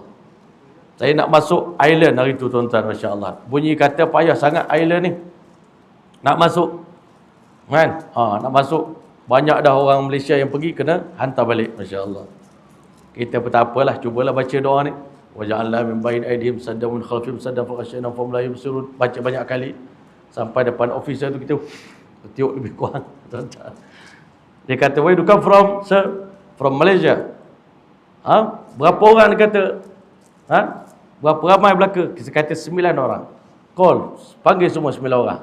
Kita pun panggil 9 orang. Dia pun tengok pasport kita. Dia pun tengok muka kita. Welcome to Ireland. Pak, dia cok pasport 9 orang. Padahal kawan kita duduk beratur pun masuk belaka. Alhamdulillah. Adalah juga pengalaman kita amalkan baca tu, tuan-tuan. Tapi itulah Allah Ta'ala guna bagi ayat Quran ni. Ada juga sebagai senjata untuk kita. Ada juga kegunaan waktu kita. Dalam keadaan darurat, kita bolehlah baca ayat-ayat tertentu yang diamalkan, dibacakan oleh baginda sallallahu alaihi wasallam. Jadi tuan-tuan boleh, Masya Allah, Nabi pun keluarlah. Nabi masuk ke rumah Abu Bakar As-Siddiq radhiyallahu anhu. Siang hari itu Nabi SAW beritahu, Innallaha adzina li birrahil. Allah dah izinkan aku untuk berhijrah. Abu Bakar duduk tunggu lama dah, sebab orang lain semua pakat pergi. Tapi dia dengan Nabi, dengan Sayyidina Ali, 3 orang masih lagi tertahan menunggu perintah Allah Subhanahu Wa Taala. Maka Masya Allah, Sayyidina Abu Bakar radhiyallahu anhu beritahu, aku berdoa pada Allah, semoga Allah pilih aku bersohbah dengan Tuhan. Walaka sohbah, kata Nabi, engkau boleh bersohbah dengan aku dalam perjalanan ini. Kata Sayyidatina Aisyah radhiyallahu ta'ala, aku tak pernah melihat Abu Bakar begitu terharu menangis kerana gembira, melainkan pada hari ketika mana Nabi khabarkan berita gembira, Abu Bakar dibenarkan berhijrah bersama dengan Nabi sallallahu alaihi wasallam. Abu Bakar tanya, ya Rasulullah, Allah sebutkan nama saya sebagai pendamping Tuan dalam perjalanan hijrah ni, peneman Tuan. Nabi kata, ya Allah izinkan kamu bersama dengan aku. Abu Bakar lebih happy lagi. Tak sangka orang yang hina dina macam aku ni dipilih untuk berhijrah bersama dengan Nabi SAW. Sebab itu ulama kata tidak ada kemuliaan yang lebih besar daripada kemuliaan yang Allah bagi pada Abu Bakar. Dialah peneman Nabi dalam hijrah, dialah peneman Nabi dalam perjalanan haji, peneman Nabi dikubur sekarang ni sebelah Nabi, dan bahkan nanti dibangkitkan di padang mahsyar di samping Nabi SAW, dan menjadi jiran tetangga kepada Nabi di syurga nanti. Tuan-tuan boleh, Masya Allah, Sayyidina Aisyah masa tu masih kecil. Akak dia Asma binti Abi Bakar mengemah barang untuk ayah dia berhijrah, Masya Allah. Tuan-tuan yang mulia, Nabi SAW keluar daripada pintu belakang rumah Abu Bakar As-Siddiq radhiyallahu anhu. Nabi jalan kaki dalam keadaan menenjek kaki dia. Kan? Kaki dia pakai ujung jari, tuan-tuan. Dan tak pakai kasut. Sebab Nabi tak mengelakkan dikesan oleh musuh. Maka Nabi SAW telah panjat Gua Sur. Masya Allah, selama 3 hari Nabi bermalam di Gua Sur.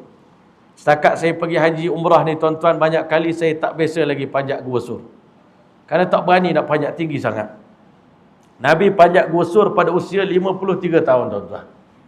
53 tahun panjat bukit yang tinggi, tuan-tuan.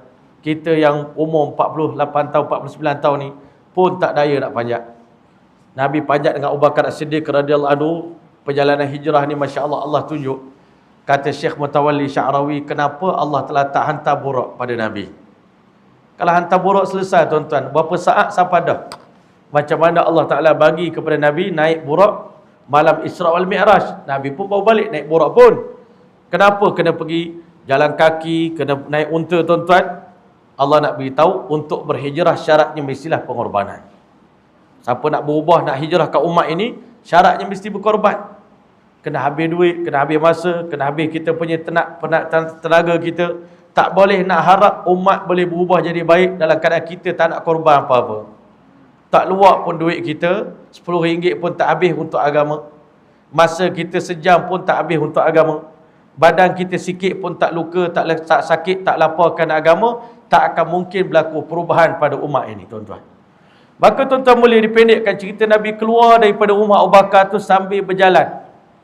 Tuan-tuan, kalau kita pergi sekarang ni ke Mekah, ada Masjid Abu Bakar di Hotel Hilton, tuan-tuan, Mekah Tower tu, itulah rumah Abu Bakar As-Siddiq radhiyallahu anhu. Nabi keluar dalam keadaan memandang, berjalan ke depan, pandang Mekah, jalan ke depan, pandang Mekah.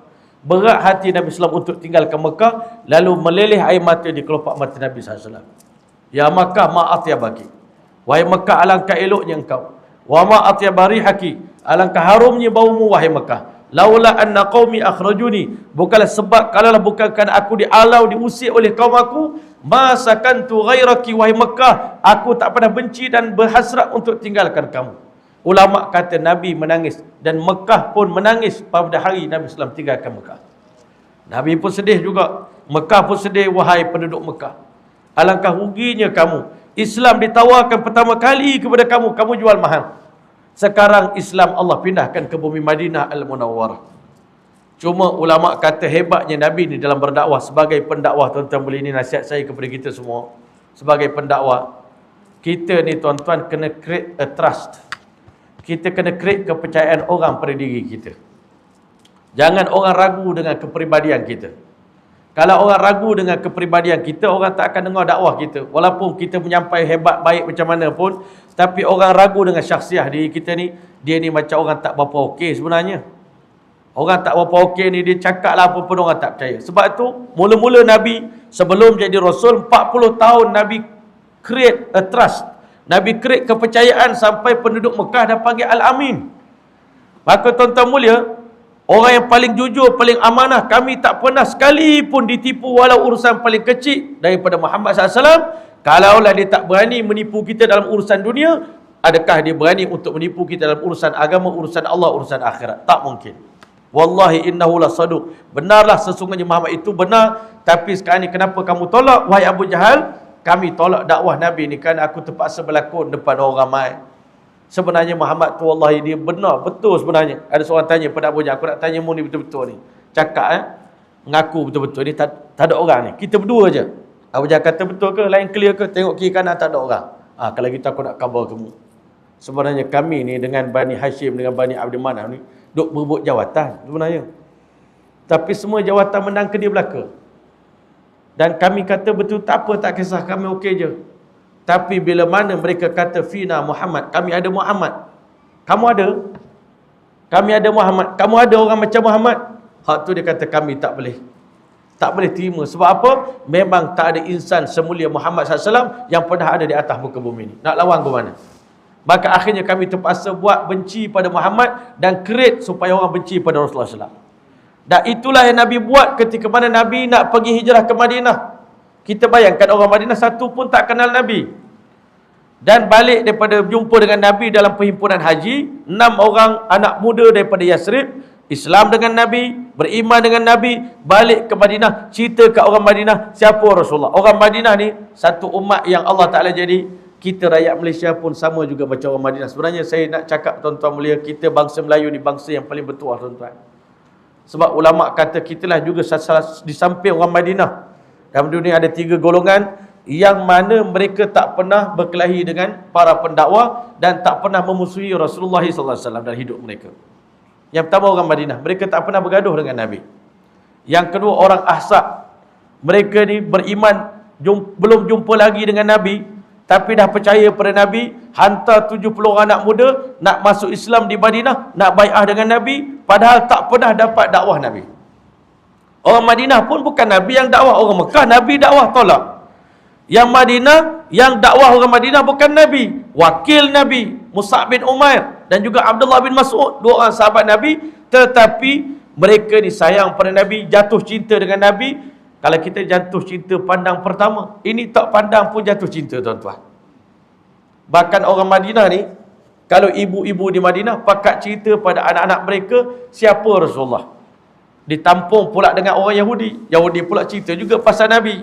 Tapi dia cerita pasal dia bukan nak ikut Nabi. Dia cerita kerana itu sifat yang ada pada Nabi, yang ada dalam kitab Taurat. Tapi bila Nabi mari, dia orang tak beriman. Orang Madinah tak pernah tahu cerita tentang Nabi. Tapi bila tahu Nabi itu Nabi yang benar, mereka pergi ke Mekah dengan niat untuk beriman dengan Nabi SAW.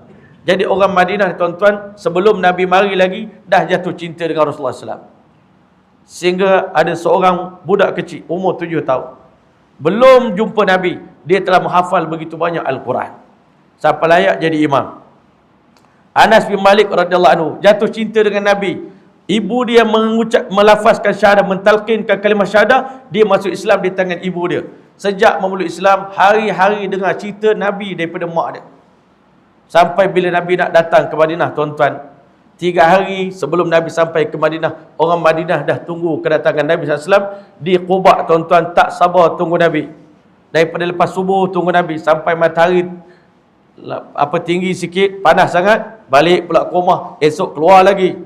Orang Madinah menunggu Nabi dengan penuh kesabaran. Orang Mekah halau Nabi. Tuan-tuan boleh, Nabi pun tak tahu di Madinah bahagia ke tidak, tak tahu. Tapi Nabi tawakal pada Allah SWT, mudah-mudahan orang Madinah tidak mengkhianati Rasulullah SAW dan para sahabat. Sahabat Nabi semua berkampung di Quba tunggu Nabi SAW. Tuan-tuan mulia, Nabi SAW panjat gua Hira bersama dengan Abu Bakar. Abu Bakar kata, ya Rasulullah, tuan duduk di luar. Saya nak pastikan dalam gua dalam keadaan selamat. Abu Bakar ni satu orang yang paling banyak korban untuk Nabi, tuan-tuan. Ditanggalkan baju dia, dilap semua dinding yang berdebu tadi dengan baju dia, tuan-tuan. Dikoyakkan baju dia menjadi cebisan-cebisan. Tutup lubang-lubang yang ada dalam gua Sur supaya tak ada binatang yang berbisa boleh sengat kekasih Allah Ta'ala, kekasih Abu Bakar As-Siddiq radhiyallahu ta'ala. Dalam hijrah ni banyak ayat turun, tuan-tuan. Ayat wa idh yamkuru bikal ladzina kafaru wa ja'alna min baini aydihim saddan wa min khalfihim saddan. Abu Bakar tutup satu lubang yang berada di lantai gua Sur, tuan-tuan. Lubang yang besar ditutup oleh Abu Bakar dengan paha dia dan dipersilakan Nabi SAW masuk. Nabi pun tidur dalam gusur pada malam yang pertama. Kita pergi Mekah dapat hotel tak selesa sikit pun kita komplain, tuan-tuan. Nabi tidur dalam gua tak ada alas apa-apa, tuan-tuan. Cuba tidur dalam gua, tuan-tuan, tak ada alas. Rasa macam mana badan? Bangun pagi, tuan-tuan, sakit badan, satu badan. Bukan angin satu badan, sakit satu badan, tuan-tuan. Sebab apa? Tidur atas batu ni memang sakit. Kita tidur atas simen pun kita rasa lesu badan. Bayangkan Nabi tidur, tak ada kipas, tak ada lampu, gelap, dalam keadaan panas, 3 hari 3 malam, tempat yang berdebu, tuan-tuan. Tak ada komplain apa-apa pada Allah Ta'ala. Sebab itu ulama' kata, Allah jadikan dalam dunia ni hanya 2 orang saja lelaki yang mendapat gelaran Khalilur Rahman. Tuan-tuan boleh, Khalilur Rahman ni orang yang paling setia pada Allah Ta'ala. Dia untuk buktikan sayang daripada Allah, dia tak peduli walau nyawa dia melayang. Itulah Nabi Ibrahim AS dan juga baginda Muhammad SAW. Tok dengan cucu sama, tuan-tuan. Dua-dua Khalilur Rahman. Ulama' kata kita orang biasa ni paling tinggi dapat makam Habibur Rahman saja. Kekasih Allah Ta'ala yang ada sikit sayang pada Allah. Tetapi tuan-tuan boleh, hati kita masih sayang pada isteri, pada anak, pada harta, pada kenderaan, pada macam-macam benda kita masih sayang lagi. Kadang-kadang Allah dengan Rasul tu sikit je hati kita.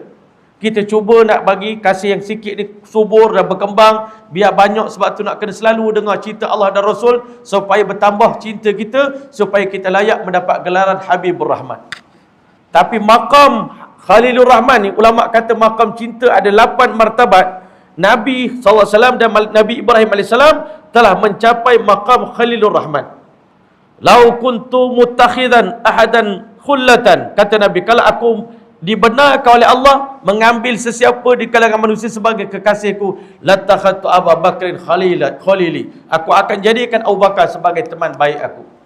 Tetapi aku telah dipilih oleh Allah Ta'ala menjadi Khalilur Rahman. Hati aku hanya untuk Allah Ta'ala saja. Sebab itu daripada kecil lagi Allah latih Nabi kita sallallahu alaihi wasallam, ya Muhammad, ahbib man syi'ta, sayanglah siapa yang kamu nak sayang di dunia ni. Sayang ayah, Allah ambil ayah Nabi sebelum Nabi melihat wajah dia. Sayang ibu, tak dan berapa tahun duduk dengan ibu, Allah ambil nyawa bonda Nabi sallallahu alaihi wasallam tercinta. Sayang atuk, tuan-tuan, Allah ambil nyawa atuk dia. Sayang isteri Khadijah, tuan-tuan, binti Khuwailid radhiyallahu ta'ala, Allah ambil nyawa Siti Khadijah. Sayang anak lelaki Nabi, semua diambil nyawanya mereka oleh Allah Ta'ala. Kerana Allah Ta'ala nak bersihkan hati Nabi kita SAW, tak boleh mencintai sesiapa pun lebih melebihi daripada cintamu kepada aku, Masya Allah. Kerana hati Nabi untuk Allah Ta'ala. Hati Nabi milik Allah Subhanahu Wa Ta'ala. Tuan-tuan mulia, 3 hari Nabi duduk. Tiba-tiba malam yang pertama, Nabi terasa pipi dia basah di tengah malam. Tiba-tiba bila Nabi buka mata dia, tengok Abu Bakar sedang menangis. Mayu bukikai Abu Bakar, apa yang menyebabkan kau menangis? Ya Rasulullah, kaki saya disengat oleh binatang yang berbisa. Nabi SAW pun ambil air liur dia, sapu dekat tempat tu, tuan-tuan. Sebab itulah Nabi SAW beritahu, jasa umat aku kepada agama ni semua telah aku balas di dunia ni, tuan-tuan. Kita rasa kita banyak korban untuk agama, semua Nabi dah bayar belaka dah. Iman yang ada dalam dada kita hari ni, Islam yang ada pada diri kita, itulah balasan Nabi pada kita. Kita tak mampu nak ucap terima kasih pada Rasulullah. Jazallahu anna Muhammadan sallallahu alaihi wasallam bima hu'alu. Semoga Allah balas jasa baik Nabi, korban Nabi, tangisan Nabi, doa Nabi, sayang Nabi pada kita sebaik-baik balasan yang layak untuk Allah balas kepada pengorbanan seorang Nabi di atas sayang dia, kasih sedia pada umat dia. Melainkan Abu Bakar seorang saja aku tak mampu balas jasa baik dia. Semalaman dia berada dengan Nabi dalam gua Sur, tuan-tuan. Saya pernah dengar kisah Sayyidina Umar radhiyallahu anhu minta pada Abu Bakar, wahai Abu Bakar, kalau boleh bagilah pada saya ni pahala semalaman engkau duduk dengan Nabi dalam gua Sur tu. Kalau engkau sudi tukar dengan aku, kita buat cagaran, ambillah seluruh ibadah Sayyidina Umar seumur hidup, tapi tolong bagi pahala semalaman engkau bersama dengan Nabi di dalam gua itu. Abu Bakar kata, ini malam special, tak boleh tukar, tak boleh, special moment. Itu momen yang terindah dalam hidup saya sepanjang sehidup adalah dapat duduk berdua dengan Nabi dalam gua. Waktu itu tak ada siapa-siapa pun bersama dengan kami, sama-sama bermujahadah susah payah nak selamatkan agama. Keesokan pagi, Abu Jahal telah menjejak Rasulullah SAW sampai ke depan pintu gua. Abu Bakar begitu menggigil ketakutan, ya Rasulullah, kalau mereka jenguk kaki mereka ke bawah, pasti mereka dah nampak kita pagi-pagi dalam malam tadi kita tidur dalam keadaan tak selesa. Ini pagi ini pula dapat ancaman musuh. Suara Abu Jahal tu jelas. Tuan-tuan mulia, untuk Nabi Musa, Allah beritahu, Nabi Musa beritahu, kalla inna ma'iya rabbi sayahdin. Bersama dengan saya ada Tuhan. Dia tak sebut bersama kita. Tetapi bila mana Abu Bakar dengan Rasulullah SAW sama fikir, sama pengorbanan, sama-sama nak hijrah, sama-sama ikhlas, sama-sama berjuang, maka hari itu Nabi SAW berbisik di telinga Abu Bakar, wahai Abu Bakar, apa pandangan kamu dengan dua orang lelaki yang sedang bersembunyi dalam gua, tetapi yang ketiganya bersama dengan kita adalah Allah Subhanahu Wa Taala. Apa pandangan kamu? Di saat itulah Allah turunkan ayat Al-Quran, illa tansuruh, wahai umat akhir zaman, kalau kamu dah tak nak tolong Muhammad, tak nak tolong agama ini, kamu rasa dah penat berdakwah, nak berhenti dah buat pengorbanan untuk agama, Allah Ta'ala kata kami tak kisah pun. Faqad nasrahullah, Allah dah bantu Muhammad banyak kali, bukan sekali. Id akhrajahul ladzina kafaru, ketika mana dia diusir oleh orang kafir. Thaniyatnaini idh huma fil ghar, mereka berdua saja dalam gua waktu itu. Idh yaqulu li sahibi, ketika mana Muhammad bagi semangat pada Abu Bakar, la tahzan innallaha ma'ana, jangan takut, jangan gundah gulita, Allah bersama dengan kita pada saat ini. Fa anzalallahu sakinatahu alaih, Allah turunkan ketenangan dalam hati Abu Bakar. Wa ayyadahu bi junudin lam tarawha, Allah Taala kuatkan Abu Bakar dengan Nabi dengan sebuah tentera, pasukan tentera yang mereka tak nampak. Wa ma ya'lamu junuda rabbika illahu, tadi saya sebut orang yang mana keluarkan umat daripada kegelapan dan kezaliman, Allah Ta'ala akan angkat mereka menjadi penguasa kepada seluruh dunia. Seluruh alam semesta akan berkhidmat untuk memuliakan mereka, menyelamatkan mereka. Hari itu Allah telah hadirkan dua makhluk ciptaan Allah yang paling lemah pada pandangan manusia. Labah-labah buat sarang depan pintu gua Sur, dan burung merpati, tentera Allah Ta'ala datang menyelamatkan nyawa baginda sallallahu alaihi wasallam. Sampai depan gua, Masya Allah, Abu Jahal dibawa oleh seorang anak muda. Anak muda kata, Abu Karas kata, wahai Abu Jahal, ikut bacaan saya sebagai pakar pembaca jejak di padang pasir ni, Muhammad sedang berada dalam gua ni. Abu Jahal kata, betul ke engkau ni? Aku ni orang bijak, engkau jangan nak tipu-tipu gitu. Penat kita panjat bukit ni. Habis itu sampai kau bawa sini, takkanlah Muhammad ada dalam gua ni, sedangkan sarang labah-labah tak terkoyak dan burung merpati paling takut dengan manusia, dia tak akan buat sarang di tempat mana ada manusia. Dia tampar kepala budak tu, engkau ni bodoh lah, engkau ni menyusahkan aku. Macam-macam maki dia lah. Orang Arab kalau maki orang lagi lah teruk, lagi pula Abu Jahal.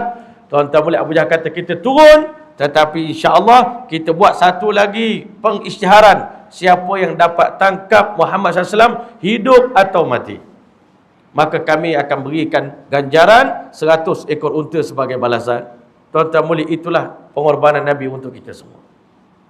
Itulah susah payah Nabi untuk kita. Kalau orang tanya apa sebab, kenapa dalam hati kita ni sangat rindukan Rasulullah SAW, walaupun kita tak pernah jumpa Nabi. Bahkan kalau tanya antara rindu kita dengan atuk dan moyang kita, Yang hari ni kita dah mula, pernah masa kita lahir kita tengok muka dia orang. Kita pernah membesar, mungkin atuk kita pernah suap kita mulut. Tapi kalau tanyalah hati kita rindu tak pada atuk kita, ada. Tapi mana dalam rindu di hati kita dengan rindu kita kepada baginda SAW, insan yang tak pernah kita jumpa, tak pernah kita tengok, hati kita akan jawab, rindu kami pada Rasulullah SAW tidak ada tolok bandingnya. Kenapa kita sayang Nabi walaupun kita tak pernah jumpa Nabi? Sebab dia insan yang paling banyak bersusah payah kerana kita, paling banyak berkorban untuk kita, sedangkan kita belum lahir dan belum jumpa dengan dia. Tak pernah ada seorang yang pernah memohon keampunan untuk kita di saat kita belum lahir melainkan Rasulullah SAW. Tak ada siapa doa selamat untuk kita. Kita hari ini doa selamat hari-hari. Tiap-tiap minggu buat doa selamat. Sebelum kita minta selamat daripada Allah, Nabi pada hari Arafah telah menangis begitu panjang minta Allah selamatkan umat ini, tuan-tuan. Sebab itu tuan-tuan mulia, tak mampu kita nak balas jasa baik Nabi SAW. 3 hari Nabi bersama dengan Abu Bakar dalam Gua Sur. Hari ketiga turunlah Nabi SAW berjanji dengan Abdullah bin Uraiqid nak bawa Nabi untuk berhijrah pergi ke Madinah melalui jalan yang tak pernah dilalui oleh manusia biasa. Datang anak perempuan Abu Bakar As-Siddiq radhiyallahu anhu, Sayyidatina Asma radhiyallahu ta'ala, wanita hebat, anak sulung Abu Bakar As-Siddiq radhiyallahu anhu, dibawa makanan bekalan untuk Nabi makan dengan ayah dia.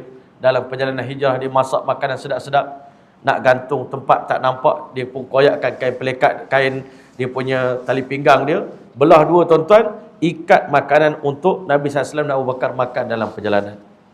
Maka bermulalah perjalanan Nabi kita sallallahu alaihi wasallam. Ulama kata kalau nak tahu sejarah susah payah Nabi SAW, selain daripada Gua Sur, kalau kita pergi ke Gua Sur, kita tanya pada Gua Sur boleh cerita pada kita macam mana susah payah Nabi SAW bermalam 3 hari 3 malam. Gua Sur akan boleh cerita pada kita detail kisah Nabi kita SAW. Di samping Gua Sur, tuan-tuan yang tahu sejarah Nabi, di kalangan makhluk ini binatang yang bernama Qaswa, unta Nabi.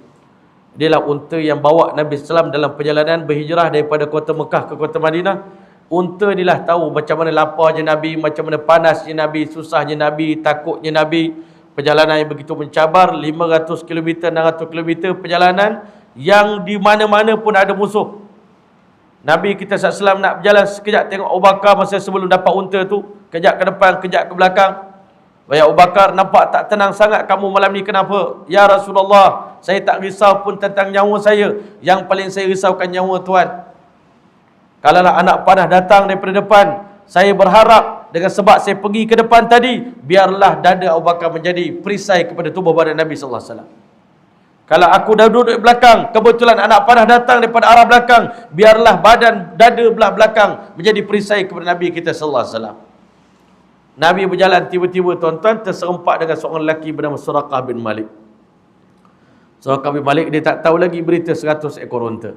Dia pergi ke Mekah, balik-balik dia kata, teringat aku tadi memang aku memang cam lah 2 orang lelaki tu, Abu Bakar dengan Muhammad.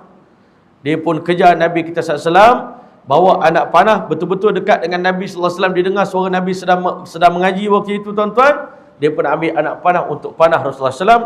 Tiba-tiba Allah Ta'ala halang Nabi SAW. Allah Nabi tahu, wallahu ya'asimuka minan nas, Allah akan selamatkan kamu daripada kejahatan tangan manusia. Tangan dia jadi kaku tuan-tuan, dia tak boleh nak panah. Dia kata, ambillah aku kali ini, badan kerah, tangan kerah. Kalau Nabi Muhammad mari pukul aku tak boleh buat apa dah. Dekat sangat dah ni dengan Rasulullah SAW. Maka dia kata, batallah niat. Bila batal niat, tangan dia jadi okey balik. Kalau gitu nak panah semula. Bila nak panah, keras semula, kaku semula tuan-tuan. 3 kali tak boleh buat. Akhirnya diberitahu sesungguhnya lelaki ini dipelihara oleh Allah Subhanahu Wa Taala. Nabi pun datang dekat dengan dia, wahai Suraqah, engkau ni tak pernah bergaduh dengan kita orang, tak pernah berkelahi dengan kita orang. Apa salah kami yang menyebabkan kau nak bunuh kami? Wahai Muhammad, demi Allah aku tak ada gaduh dengan kau pun. Habis tu yang kau nak panah aku kenapa? Dia kata sebab ganjaran 100 ekor unta yang ditawarkan oleh Abu Jahal. Wahai Muhammad, ambillah senjata aku, ambillah unta aku, ambil semua. Aku tak nak apa-apa, tolong lepaskan aku, tolong jangan bunuh aku. Nabi kata, aku tak perlukan satu pun daripada apa yang kamu nak, tetapi satu benda kamu janji, kamu kena tutup rahsia kami, jangan cerita kat sesiapa. Itulah Suraqah yang mana tuan-tuan mulia, dulu dia nak bunuh Nabi. Kita kalau orang pernah nak bunuh kita, kita boleh maafkan dia tak tuan-tuan? Dia nak bunuh kita, kan? Orang nak katok kita pun kita tak boleh maaf dah. Ini orang nak bunuh kita tuan-tuan. Nabi dalam berdakwah, ancaman bunuh tu biasa tuan-tuan. Kita hari ni berdakwah kalau kena terima ancaman bunuh berhenti ya. Berhentilah ceramah apa? Orang hantar peluru ke rumah kita. Ya tak? Orang tak saya ceramah sampai korban nyawa ni. Ya tak? Nabi SAW berdakwah sampai orang ancam bunuh. Tetapi kemudiannya Suraqah tu beriman dengan Nabi SAW, masuk Islam. Satu hari Nabi beritahu, wahai Suraqah, apa akan berlaku kepada kamu wahai Suraqah ketika mana satu hari nanti mahkota Raja Rom akan dipakaikan di kepala kamu. Suraqah tak faham. Saya orang kampung Arab Badui, duduk di Ulu, di pendalaman negara Arab ni. Tiba-tiba orang macam saya boleh pakai mahkota Raja Rom, hak duduk di jauh sana. Kita orang besuk ni boleh pakai kasut Donald Trump, kata. Kita duduk di besuk, Donald Trump duduk di Amerika, macam mana kasut dia kita boleh pakai? Kereta dia boleh kita ambil. Tuan-tuan boleh, rupanya di zaman Sayyidina Umar, Sayyidina Osman, Islam tersebar ke seluruh dunia dan menyebabkan kerajaan Rom dan Parsi telah jatuh runtuh di bawah pemerintah umat Islam. Hari itu mahkota Raja Rom telah sampai di Madinah Munawwarah. Dan ini mahkota untuk bahagian Suraqah bin Malik. Suraqah kata, orang lain boleh ambil harta ghanimah ikut bahagian yang mana kerajaan suruh, ikutlah. Tapi hak ni Nabi sendiri royak, Nabi sendiri khabar. Jadi hak ni memang aku punya. Tak usah orang lain, tak usah nak tebing nak ambil lah. Ini memang Rasulullah janji untuk aku, memang untuk akulah. Dia ambil, dia pakai, tuan-tuan. Ini nak beritahu pada kita ni sejarah pengorbanan Nabi. Dalam susah payah ada berita gembira Nabi sampaikan kepada para sahabat. Nabi SAW hijrah banyak hari, tuan-tuan. Sampai di Madinah, tuan-tuan, tepat pada hari Isnin tanggal 8 Rabiul Awal, sampailah Nabi di Quba. Orang Quba tak sabar nak jumpa Nabi. Ada ulama kata mereka sambut dengan Tala'al Badru Alaina. Ada ulama kata bukan Tala'al Badru Alaina, bukan pada hari hijrah, pada hari lain. Wallahu alam. Tapi kalau betul pun apa salahnya? Orang Madinah ni memang suka qasidah, tuan-tuan. Sambut Nabi SAW. Bila Nabi sampai saja daripada hijrah Nabi, orang Madinah pakat syair ramai-ramai. Tala'al badru alaina min thaniyatil wada'. Telah muncul bulan purnama di hadapan kami. Ulama kata Allah himpunkan pada diri Nabi ni, tuan-tuan, dua sifat. Sifat matahari dan sifat bulan. Sebab itu kita syair, kita cakap apa? Anta syamsun, anta badrun, anta nurun fawqa nuri. Engkaulah matahari, engkaulah bulan. Dari segi matahari, macam mana cahaya matahari tak pernah pudar. Kalau dia terbit pagi, terang, dia akan terang sampai ke petang. Bulan ni ada sekejap, sekejap malam, sekejap cerah. Bulan lain sikit. Cahaya matahari sangat terang. Yang kedua, cahaya matahari ni, dia menyakitkan mata orang yang tengok. Tapi mata Nabi SAW, cahaya yang Nabi bawa ni cahaya rembulan, malam bulan purnama. Tengok cahaya itu rasa sedap mata, tuan-tuan. Tak sakit mata. Dan tenang mendamaikan. Itulah cahaya yang dibawa oleh baginda SAW. Cuma ulama kata Nabi lebih terang daripada matahari dan bulan. Kenapa? Matahari ada gerhananya, bulan ada gerhananya. Dan matahari dan bulan hanya ada di dunia saja. Di akhirat nanti di syurga sudah tidak ada matahari, sedangkan cahaya baginda SAW akan kekal selama-lamanya sehingga ke akhir hayat, sehingga ke selama-lamanya. Orang Madinah puji Nabi kita SAW, sambut Nabi. Nabi sampai hari Isnin. Tuan-tuan, Nabi duduk di Quba Selasa, Rabu, Khamis, Jumaat. 4 hari duduk di Quba. 12 Rabiul Awal hari Jumaat baru Nabi SAW pergi masuk ke Madinah Al-Munawwarah. Tuan-tuan yang mulia, masya-Allah, sahabat-sahabat Nabi pakat tunggu di Quba. Tapi waktu itu orang Madinah punya tak kenal Nabi. Dia ingat Abu Bakar tu Nabi. Nabi tu Abu Bakar. Sebab Abu Bakar banyak bercakap masa tu. Akhirnya Masya Allah, Abu Bakar kata tak jadi ni. Kalau tuan-tuan pergi ke Quba, ada satu kebun nama Bustanul Mustazal. Apa? Kebun payung. Rupanya di situlah Abu Bakar ambil kain selendang dia, tutup atas kepala Nabi SAW. Oh, baru orang Madinah kata, rupanya hak ni Muhammad bekas tu. Lain salah tukar, tuan-tuan. Sebab Abu Bakar banyak bercakap hari tu, orang nampak ini kot Nabi. Kita tak pernah tengok Nabi. Zaman dulu bukan ada WhatsApp lagi. Kalau WhatsApp senang cerita. Boleh pakai apa? Live location. Tahu Nabi sampai ke mana, sampai ke mana. Orang Madinah tak tahu. Tunggu Nabi punya excited. Bila Nabi SAW sampai di Madinah, di Quba, Nabi buat sebuah masjid, Masya Allah. Masjid yang pertama, tentang, sebab tu saya sebut dalam perjalanan hijrah banyak ayat turun. Salah satu daripadanya ayat memuji tentang Masjid Quba, la masjidun ussisa ala taqwa min awal yaumin ahaqqu an taquma fi. Nabi pergi ke mana-mana nak buat masjid, tuan-tuan. Sebab tu kita ni, tuan-tuan, gilah mana-mana pun buat masjid. Kita orang Melayu ni kurang sikit. Tapi kalau orang Pakistan pergi mana-mana ada masjid Pakistan. Orang India ada masjid India. Dan ni orang Bangla pula banyak beli masjid. Kita orang Melayu ni kurang benar, tuan-tuan. Kan? Kita tak biasa buat masjid. Jaranglah, sebab kita ni pun Malaysia ni, masjid ni kerajaan buat. Masjid kita sendiri mana, tuan-tuan? Man bana lillahi masjidan, siapa yang bina sebuah masjid kerana Allah, Nabi kata walau sebesar sarang burung. Ada orang buat masjid besar sarang burung, tuan-tuan. Berapa riyal kalau sarang burung kan? Letak kaki pun tak muat. Tapi Allah Ta'ala janji, banallahu lahu baitan fil jannah, Allah binakan untuk dia sebuah mahligai istana di syurga.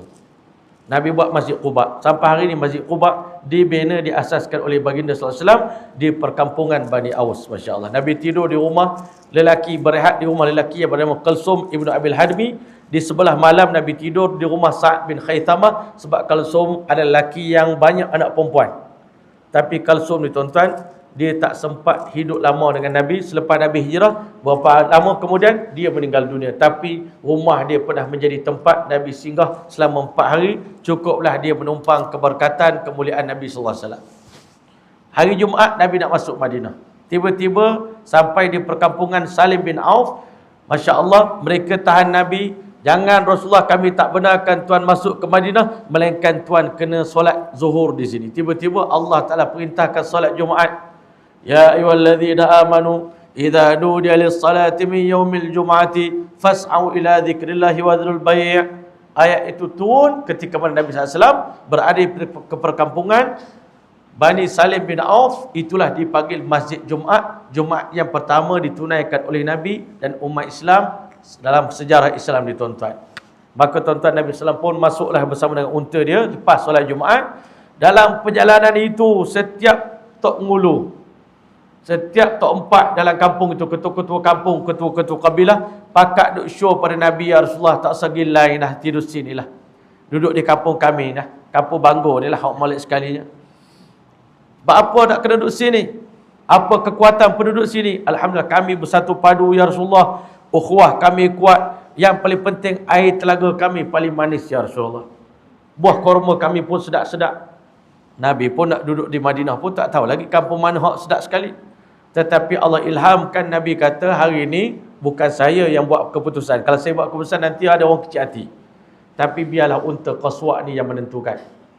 Qaswa' pembawa Nabi SAW sampai di satu tempat betul-betul dekat lokasi mimbar Nabi SAW. Sebelumnya lokasi bilik Nabi di Raudah tu. Sampai di situ, unta duduk sekejap. Lepas tu dibangun semula, dibangun jalan-jalan, diduduk pula dekat mimbar Nabi SAW. Berarti unta ni tanda dua tempat. Yang pertama, tanda bilik Nabi, rumah Nabi SAW. Rumah pertama Nabi bina untuk isteri Nabi yang bernama Sa'udah. Itu isteri selepas Nabi wafat Khadijah, Nabi kahwin dengan Sayyidatina Sa'udah radhiyallahu ta'ala. Itu isteri yang pertama Nabi buat rumah dia. Selepas pada itu Nabi bina rumah Aisyah radhiyallahu ta'ala. Depan sekali rumah Hafsah. Kalau kita pergi ke Raudah tu, sebenarnya Nabi bukan ada pada bilik yang pertama tu. Di bilik, 3 bilik sini, 3 bilik tengah, 3 bilik di paling hujung. Banyak orang duk ingat Nabi duk ada pada row yang pertama tu. Sebenarnya row yang pertama tu tak ada siapa-siapa pun. Semua bilik Azwajul Mutahharah, bilik isteri Nabi. Sebab itu bilik itu dipanggil Al-Hujurat. Sebab itu dalam Quran ada satu surah bernama Al-Hujurat. Surah bilik-bilik Nabi SAW bersama dengan isteri Nabi. Kalau kita lalu dekat makam Nabi itu, kita akan lalu di depan bilik yang pertama. Itu bukan bilik Aisyah, itu bilik Hafsah. Bilik Aisyah tempat ada Nabi ni betul-betul di tengah, tuan-tuan. Kalau kita bagi salam pada Nabi itu, bukan bilik yang pertama tu, dalam tu. Antara bilik Aisyah dengan bilik Hafsah ada satu jalan kecil. Zaman dulu, tuan-tuan. Sebab tu Aisyah dengan Hafsah ni kadang-kadang dia sembang-sembang berdua tu, mesyuarat tingkap, tuan-tuan. Isteri-isteri Nabi ni, kat situlah tempat dia sembang ada tingkap, tuan-tuan. Jadi, unta tadi duduk situ, bangun, duduk pula di mimbar Nabi. Nabi kata kalau begitu, tanah ini akan kita beli dan di sini kita akan buat masjid dan buat rumah Nabi SAW. Ternyata tanah itu milik dua orang anak yatim yang bernama Sahal dan Suhail. Nabi minta beli izin pada budak ni. Apa yang hebat pada diri Nabi ni, kalau beli barang tuan-tuan, kita hari ni kita tawar dengan tokek kedah tu, siapa teriak tokek kedah tuan-tuan. Kita pergi Makkah, pergi Madinah, kita tawar dengan dia, siapa kata tokek kedah ambil free lah, dia kata. Payah sangat kata nak jual beli dengan demo ni. Nak berdebat pening kepala, dia kata. Kalau kita tu anta bakhil. Kedekut pula dia kata kita, tuan-tuan, kita nak jual barang, nak untung. Tapi Rasulullah SAW beli barang orang, Nabi bayar 2 kali ganda. Harga tanah tu 100,000, Nabi bayar 200,000 pada anak yatim. Dan ternyata dalam tanah yang Nabi beli tu, rupanya ada, Masya Allah, kubur milik kaum musyrikin dulu. Nabi suruh keluarkan, pindah kubur orang musyrikin ni, dan akhirnya dibinalah masjid. Sementara Nabi SAW nak bina masjid pada rumah ni makan masa juga, Nabi duduk di rumah Abu Ayyub Al-Ansari radhiyallahu ta'ala. Saya nak habis cerita ni tuan-tuan dengan kisah Abu Ayyub. Nabi ni, dia keluarga dia adalah di Madinah. Keluarga Nabi adalah kabilah Bani Abdin Najjar. Sebab itu kita tengok ayah Nabi masa balik daripada berjual beli di Syam, singgah di perkampungan Bani Abdin Najjar dekat Masjid Nabawi sekarang ni, tapi tak ada balik, meninggal dunia. Mak Nabi pun pergi ziarah makam ayah Nabi di Madinah. Dalam perjalanan balik dia abwak, meninggal dunia. Nak beritahu rakyat kata Madinah ni, pada awal-awal hijrah, Madinah ni suasana dia satu bandar, satu kota yang sangat ditakuti oleh semua orang Arab, sebab tempat itu sangat berbahaya, banyak virus, siapa pergi selalunya tak balik tak hidup lah kalau pergi Madinah kat zaman dulu. Tetapi berkat hijrah Nabi SAW, orang yang paling bangga dengan hijrah Nabi adalah Sayyidina Abu Ayyub Al-Ansari radhiyallahu anhu. Dia kata, rasa sebagai saudara tuan, saya izinkan tuan duduk di rumah saya selama beberapa hari. Cuma nak tahu Rasulullah SAW selesa duduk atas ke duduk bawah. Rumah dia 2 tingkat. Tapi malam tu dia mesyuarat, rasanya susah juga. Sahabat Nabi banyak nak ziarah tuan. Biarlah tuan duduk di bawah, kami suami isteri duduk di atas. Tengah malam dekat nak tidur, dia pun rasa, tak kena ni. Nabi duduk bawah, kita duduk atas. Daripada awal malam tu, sepanjang malam dia borak dengan bini dia, tak kena. Tak padan kita ni duduk tingkat atas, Nabi duduk bawah kita ni. Tak molek ni sebenarnya.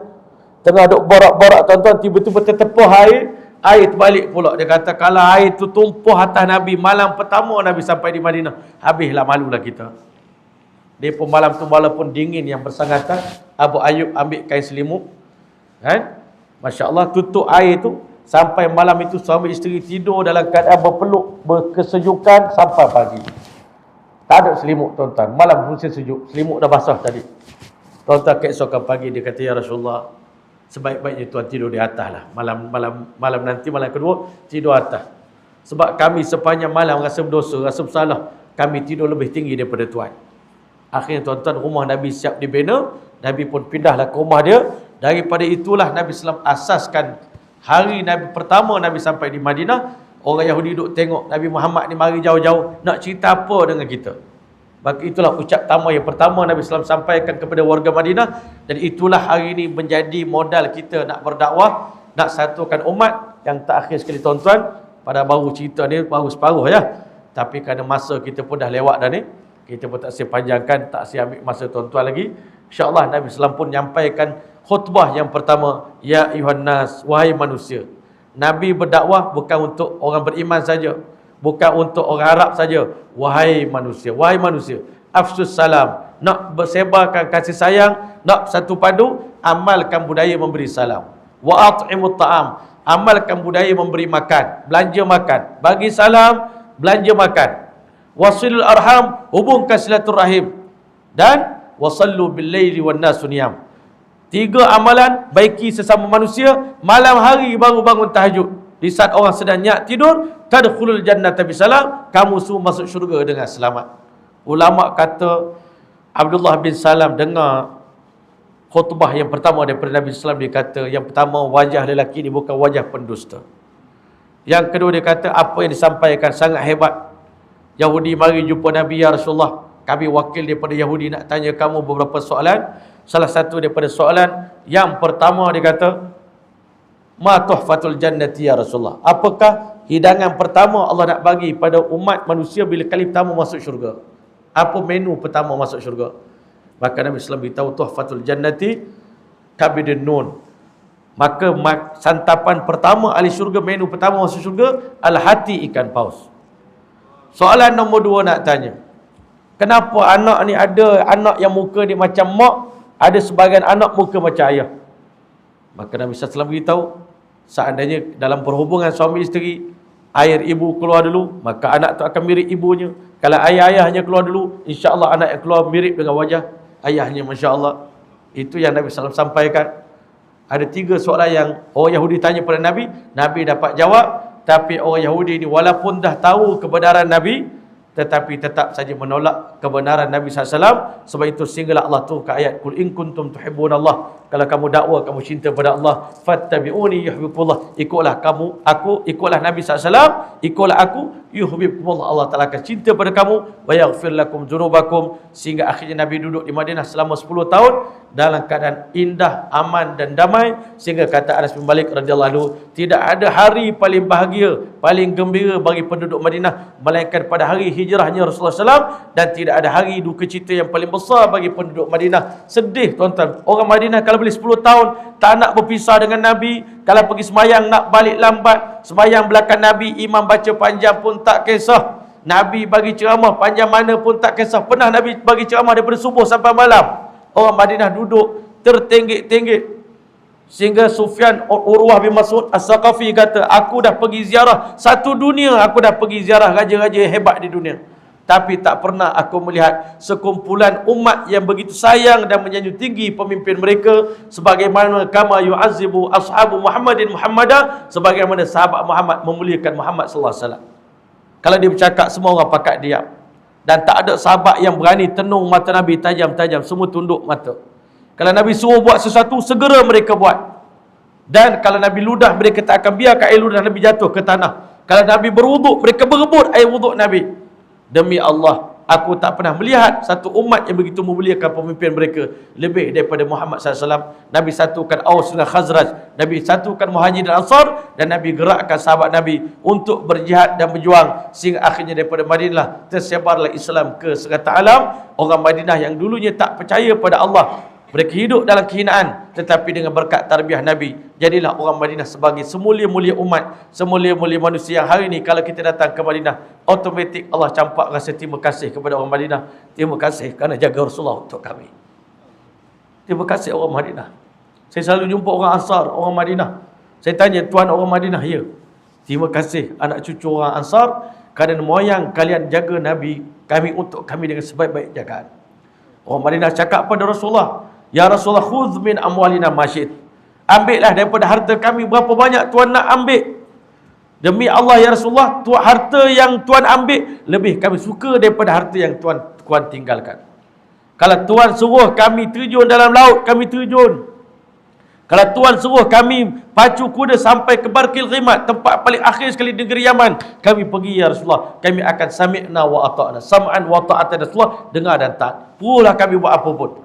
Dengan berkat sifat itulah Allah telah muliakan, sehingga Allah telah umumkan wasabiqunal awwalun minal muhajirin wal ansar walladzina tabauhum bi ihsanin radhiyallahu anhum radwan. Sebelum sahabat pejam mata, mereka telah mendapat jaminan syurga daripada Allah Taala. Nabi cakap depan para sahabat, Abu Bakar fil jannah, Umar fil jannah, Uthman fil jannah, Bilal bin Rabah fil jannah, Abdurrahman bin Auf fil jannah. Masya-Allah, ramai lagi sahabat-sahabat Nabi yang hebat. Abu Ubaidah bin Jarrah fil jannah, Sa'id bin Zaid fil jannah. Tuan-tuan beliau, 10 orang sahabat telah dijamin syurga oleh Allah, dan semua sahabat lelaki dan perempuan telah mendapat jaminan keredaan daripada Allah berkat hijrah Nabi sallallahu alaihi wasallam.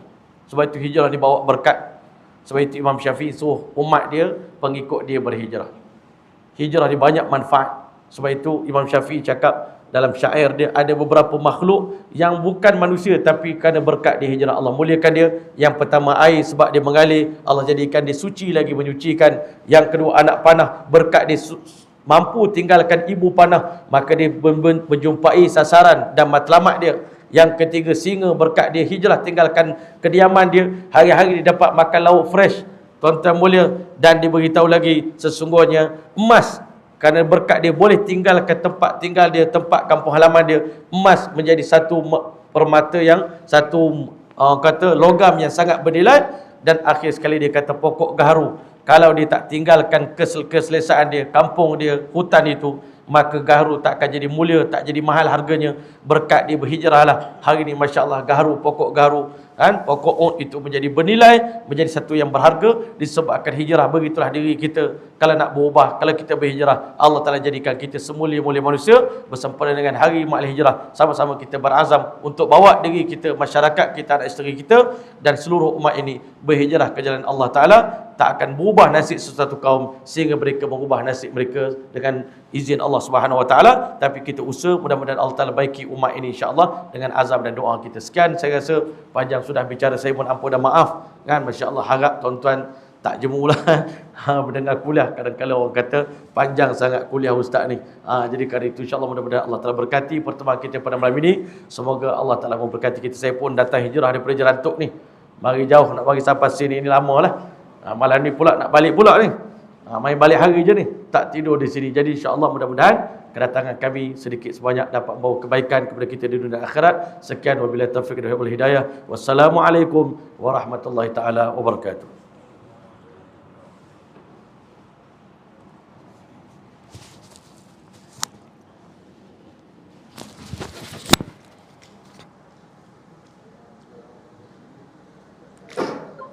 Waalaikumsalam warahmatullahi wabarakatuh. Terima kasih Al-Fadhil Maulana di atas penyampaian yang panjang lebar itu tadi. Mudah-mudahan mampu menjadi hati kita semua untuk lebih mencintai Nabi Sallallahu Alaihi Wasallam, seterusnya melakukan perubahan, berhijrah ke arah yang lebih baik insya-Allah. Jadi sebagai penghargaan pada Maulana dijemput pengusi kita Cik Zul untuk menyampaikan sedikit sumbangan kepada Tuan.